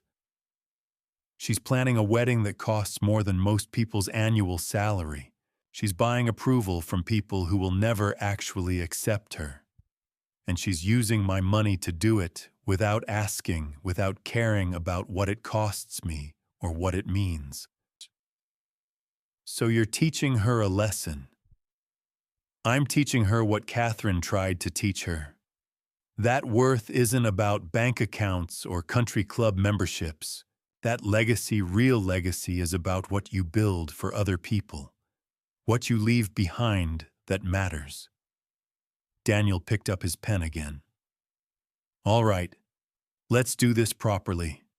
Foundation charter first. We'll establish the Catherine Coleman Foundation as a 501c3. That gives it tax-exempt status and ensures it can operate in perpetuity. Good. Then we'll create an irrevocable trust to hold your assets. That protects them from any legal challenges Victoria might mount. The trust will be the primary funder of the foundation. And my will. We rewrite it to reflect all of this. Victoria becomes a conditional beneficiary. She can benefit from the foundation's resources, but only through the established channels. No direct inheritance unless specific criteria are met. What criteria? 2 years of documented volunteer service to the foundation. And Daniel paused, thinking. What if we add an educational component? She has to complete some kind of training or certification related to the foundation's mission. Show she understands what it's actually about. I considered that. I like it. Make it part of the terms.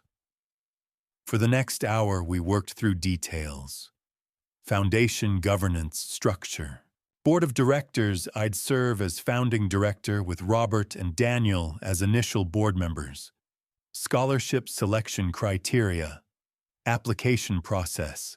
Everything needed to make this real, permanent, unassailable. When we finally finished, Daniel sat back. This is bulletproof rich. Once I file these documents, once the trust is established, Victoria won't be able to touch it. Even if she contests the will, the irrevocable trust protects everything. That's exactly what I want. What about the wedding? I've already started rescinding financial support, effective immediately. She knows not yet, but she will soon enough. I'm canceling vendor contracts this week. By the time she realizes what's happening, it'll be too late to salvage it. Daniel's expression was hard to read. Part concern, part something like admiration. You've thought this through. I'm an engineer. It's what I do. When do you want to announce the foundation, make it public? I looked at the calendar on Daniel's desk. October 12th was circled in red Victoria's wedding date. 4 weeks away.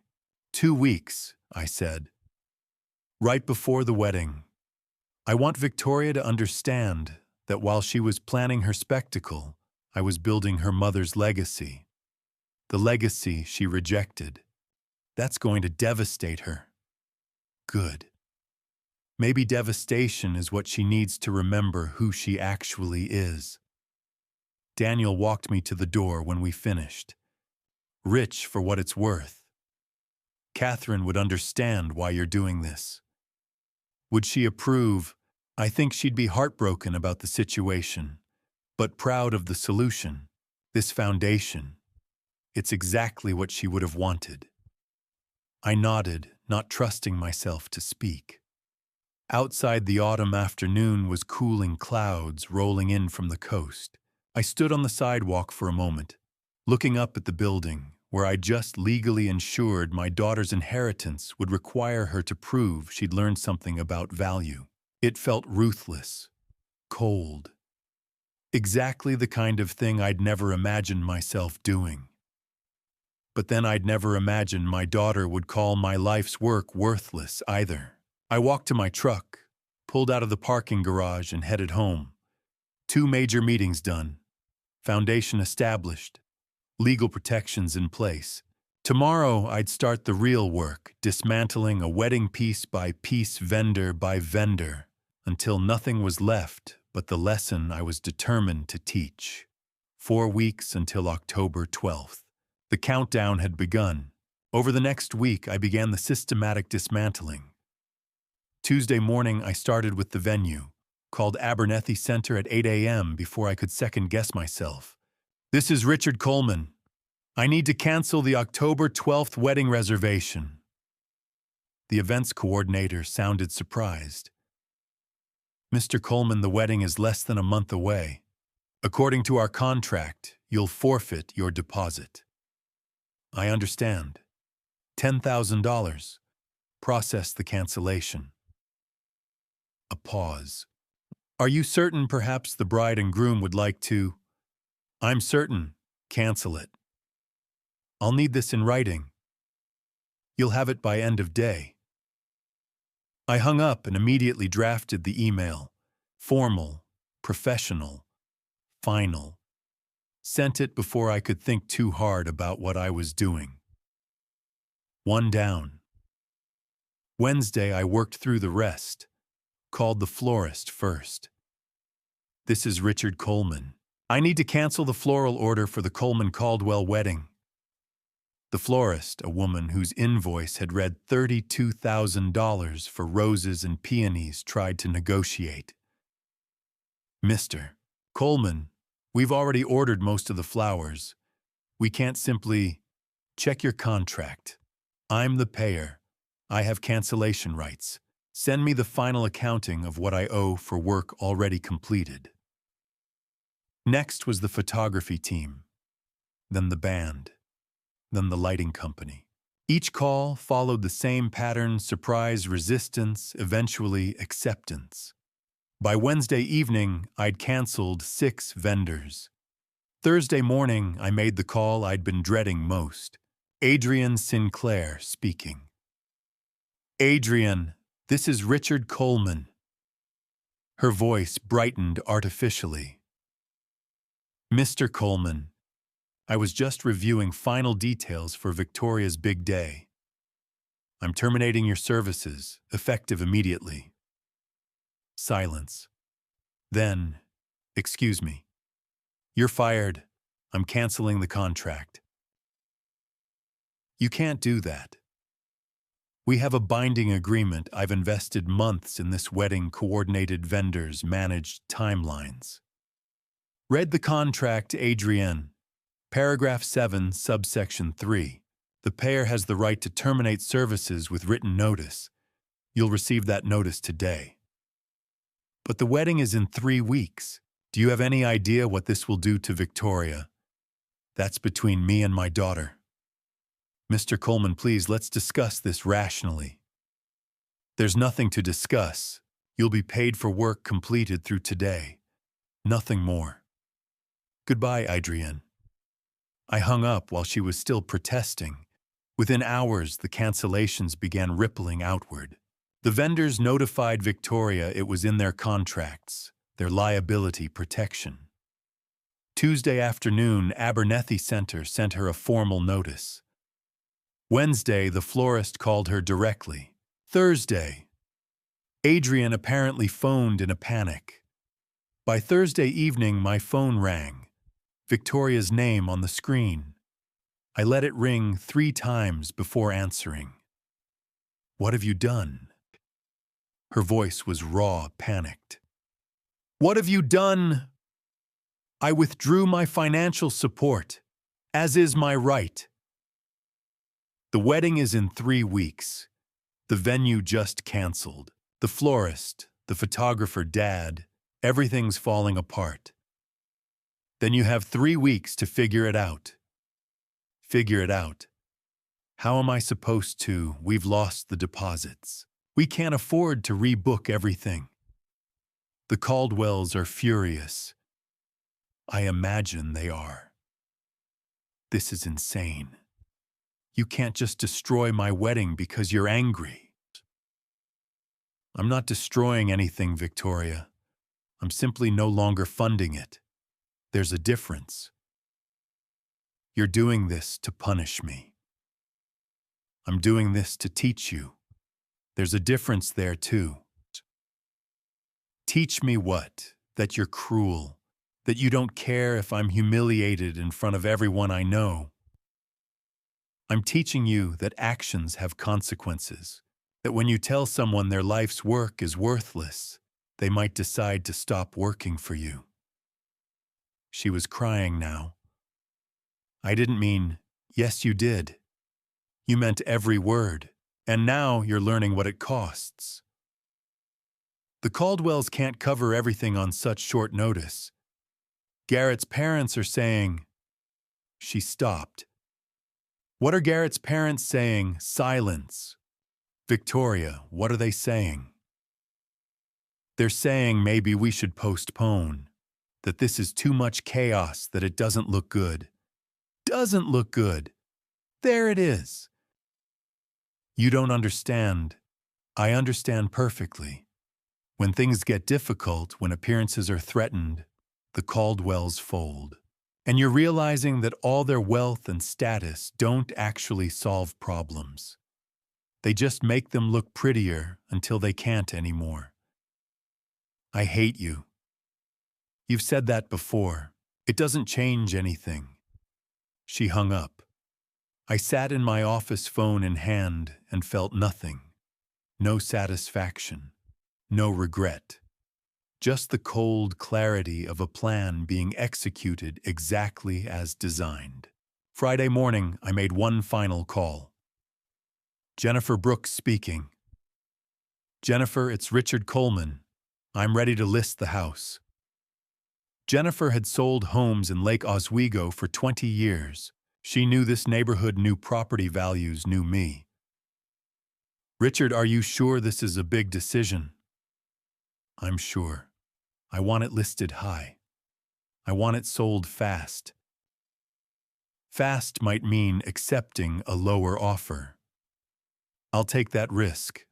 How soon can you get the paperwork done?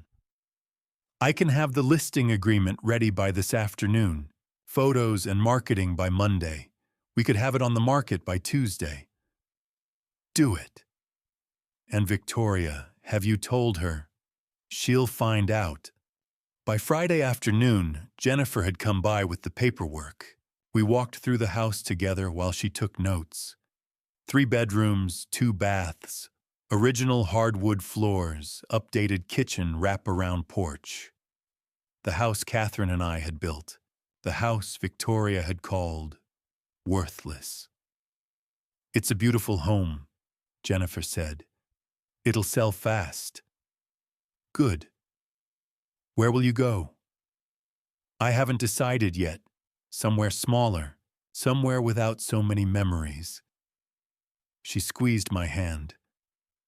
I'm sorry, Richard. Whatever's happening with Victoria, I'm sorry. I nodded, not trusting myself to speak. By Friday evening, a for sale sign stood in my front yard. 6 feet tall, red and white, impossible to miss. Jennifer's company logo. My phone number. Price to sell. I stood at the window and looked at it. This house had been my life for 35 years. Catherine's dream. Victoria's childhood. Every room held memories, birthday parties, Christmas mornings, quiet evenings, reading on the porch. But Victoria had been right about one thing. It was just a house, wood and nails and mortgage payments. What made it a home, the love, the family, the connection that was gone? Had been gone since Catherine died, really. I'd just been too stubborn to admit it. The sign would stay up for however long it took. Days, weeks. Eventually, someone would buy it. Would move in with their own family, their own memories to make. And Victoria would drive by and see that sign and understand her father had meant what he said. There was no going back. No fixing this. No amount of apologies or tears would rebuild what she'd destroyed with 3 words. Everything you built is worthless. Well, now she could watch me dismantle it. Piece by piece. Vendor by vendor. Memory by memory. 3 weeks until October 12th. The demolition was right on schedule. Patricia Caldwell called me that Tuesday evening, the week of the wedding. I was in my office reviewing foundation documents when my phone rang. Unknown number. I almost didn't answer. Mr. Coleman. This is Patricia Caldwell, Garrett's mother. Her voice was tight controlled. Mrs. Caldwell, I need to talk to you about what happened Saturday. Saturday, October 12th, the wedding day. I'm listening.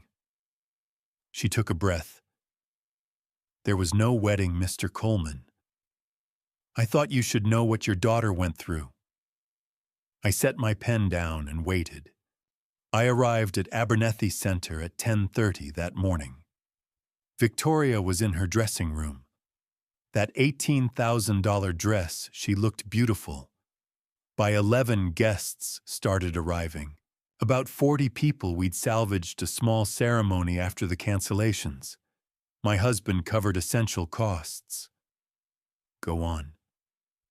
Garrett was at the altar by 11:30. At 11:45, 15 minutes before Victoria was supposed to walk down the aisle, a man walked in. Tall, expensive suit. He looked around, spotted Garrett, and started walking toward him. What was his name? Marcus. He walked right up and said very loudly, Garrett Caldwell, we need to talk. My hand tightened on the phone. Marcus, the name from the engagement party. Garrett went pale, but Marcus's voice carried through the whole venue. He said, "You owe me $50,000, plus interest. You've been dodging my calls for months." I could picture it. The guests frozen, the Caldwell's image shattering. My husband stood up, tried to intervene, and Marcus said, "I'm your son's creditor, the one he came to 6 months ago when he needed cash to look successful." Garrett borrowed $50,000. Yes, at a terrible interest rate. This Marcus, he's some kind of private lender. Garrett had been making minimum payments, but when the wedding expenses started piling up when you withdrew support, he stopped paying entirely. And Marcus came to collect. In the most public way possible. He had documents, loan agreements, payment records. He proved that Garrett was essentially bankrupt, that he'd been faking financial stability for months. I thought about Garrett at Stumptown Coffee, his careful words, his inability to look me in the eye. What happened to Victoria? She was standing in the doorway about to make her entrance. She heard everything, saw Garrett try to deny it, then saw Marcus pull out his phone and play a voicemail. Garrett's voice begging for more time, promising the wedding would solve everything. The wedding would solve everything, I repeated slowly. He'd been counting on money from you, told Marcus the Colemans were wealthy, that once the wedding happened, he'd have access to resources. He was counting on my money to pay his debts. I think so. And when you withdrew support, he panicked. Marcus must have decided to make an example of him. Victoria collapsed, Patricia said quietly. Right there in the doorway. Her knees gave out. She was hyperventilating, crying. We called an ambulance. They took her to OHSU. And Garrett, Patricia's voice turned cold. My son watched them load Victoria into an ambulance, and he didn't follow. He just left. The silence was heavy. I went with Victoria, Patricia said finally. I rode in the ambulance, stayed with her at the hospital. Panic attack, the doctors said. They kept her for observation. She kept asking for you. I wasn't there. No, you weren't. Mr. Coleman, I'm not calling to judge you, but she needed her father, and he wasn't there. I know. That's all you have to say. Tell her I'm sorry, but she needed to learn this lesson alone. Patricia was quiet. That's cruel. Maybe, but it's necessary. Victoria spent months chasing approval from your family, chasing status and wealth. She needed to see what happens when that foundation collapses, when the people she was trying to impress can't save her, when the man she was marrying turns out to be just as desperate as the life they were building. She loves him. She loves the idea of him, the idea of what marrying him would make her. But Garrett doesn't love her back. Not enough. And now she knows that. And you think letting her collapse alone teaches her something? I think it teaches her that she has to save herself. That no one, not me, not Garrett, not your family, can give her worth. She has to find it herself. Patricia sighed. You're a harder man than I thought, Mr. Coleman. Hardness isn't the same as cruelty, Mrs. Caldwell. Sometimes the hardest thing you can do is let someone you love face consequences alone. She's at a hotel now. My husband paid for a room. Thank you for telling me what happened. What are you going to do? Nothing. Not yet. Victoria needs time to process this. When she's ready, if she's ready, she'll reach out. And if she doesn't, then I'll know I failed. Not as a father who withdrew support, but as a parent who couldn't teach his daughter to value herself. Patricia hung up. I sat in my office and thought about Victoria in a hospital bed asking for me. About Garrett walking away while she collapsed.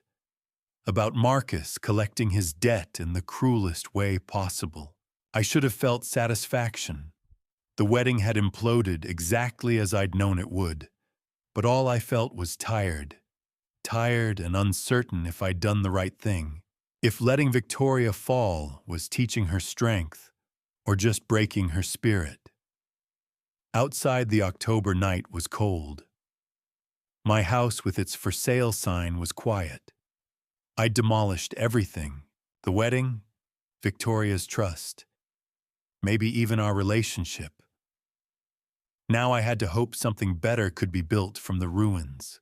6 months later, I stood at Portland State University for the Katherine Coleman Foundation launch. Spring had come to Oregon cherry blossoms along campus paths, students on lawns. I stood inside the civil engineering building, a banner behind me reading, Katherine Coleman Foundation First Annual Scholarship Ceremony, looking at 50 people in the lecture hall. Daniel Fitzgerald sat in front. Robert Patterson beside him. Howard Scott near the back. Raymond Tucker sat with his wife in the third row. My late wife believed education was the greatest gift, I said into the microphone. Katherine spent 30 years teaching at Lincoln High School. She believed every student deserved a chance. Today, we honor her by making that belief real. Applause rippled through the room. The Katherine Coleman Foundation will provide 5 full scholarships annually to civil engineering students. Our first recipient exemplifies everything Katherine valued: hard work, integrity, dedication to building things that matter. Please welcome Emma Tucker. Raymond's daughter walked up 18 wearing a borrowed blazer, hands shaking. Full ride to PSU. Thank you, Mr. Coleman, Emma said. My dad told me you and Mrs. Coleman were the kindest people he ever knew. He said you built things that lasted, not just buildings, but relationships, values. I promise I'll make you both proud. She was crying. So was Raymond. So was I. After the ceremony, people stayed. Daniel pulled me aside. Katherine would be proud. Robert joined us. The trust is performing perfectly. We can sustain 5 scholarships indefinitely. Howard clapped my shoulder. You look better, less haunted. It's been 6 months. Have you heard from Victoria? The question everyone wanted to ask. No, not since the wedding. The crowd dispersed. I drove home not to Lake Oswego, but to a northwest Portland apartment overlooking a park. The house had sold in 3 weeks. It was just a house. I checked my mailbox. Bills, junk mail, and 1 envelope with no return address, handwriting I recognized. Victoria's. I carried it upstairs, stared at it for 10 minutes before opening it. Dad, I don't expect you to forgive me. I'm not asking for money. Garrett and I broke up. He left town. Marcus is still looking for him. I got a job, administrative assistant at a housing nonprofit. It doesn't pay much, but it's honest work. I saw the foundation launch on the news. Mom would be so proud. I cried watching you talk about her. I'd like to volunteer for the foundation, if you'll let me. Not for the money, I know the terms of your will. I just want to help, to understand what Mom spent her life teaching. I finally get what you were trying to show me. That worth isn't about what you spend or who you impress. It's about what you build, what you leave behind. I'm sorry I had to lose everything to see what I already had. I don't know if we can fix this, but I want to try. When you're ready. Love, Victoria. I read it 3 times, then walked to my window. The park below was empty, streetlights coming on. On my bookshelf sat a photo, the only one I'd kept. Victoria at 5, sitting on Catherine's lap on our porch, both laughing. Victoria missing her 2 front teeth, Catherine's arms wrapped around her. That girl was still in there somewhere, buried under 6 months of consequences and hard lessons, but still there. The question was whether I could help her find her way back. Catherine's voice drifted through my memory. Some structures can be rebuilt, Rich. Some can't. But you don't know which until you try. I looked at Victoria's letter again, at her messy handwriting, at the word love above her signature. For the first time in 6 months, I felt something shift. Not forgiveness, not yet, but something lighter. Hope. I didn't know if foundations could be repaired once they cracked this badly. Didn't know if trust, once shattered, could be rebuilt strong enough to bear weight again. But maybe it was worth trying. I put her letter in my desk drawer. Tomorrow I'd decide. Whether to call her, whether to offer her the volunteer position, whether to take the first step toward building something new from the ruins. But tonight, I'd let myself believe it was possible, that some structures with enough care and patience could be rebuilt, that damage wasn't always permanent, that even the hardest lessons could lead to second chances. I looked out at the Portland evening at city lights reflecting off rain-slicked streets. She'd probably tell me I was too hard, too unforgiving, but she'd also tell me she understood that sometimes the hardest thing a parent does is let go, let fall, let learn, and then if you're lucky, let come back. I turned off the lights, Victoria's letter safe in my desk, her words echoing.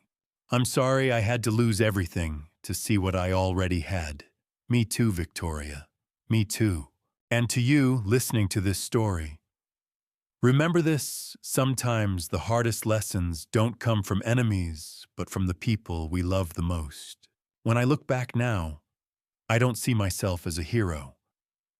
I see a father who waited too long to speak and then spoke too harshly when the moment finally came.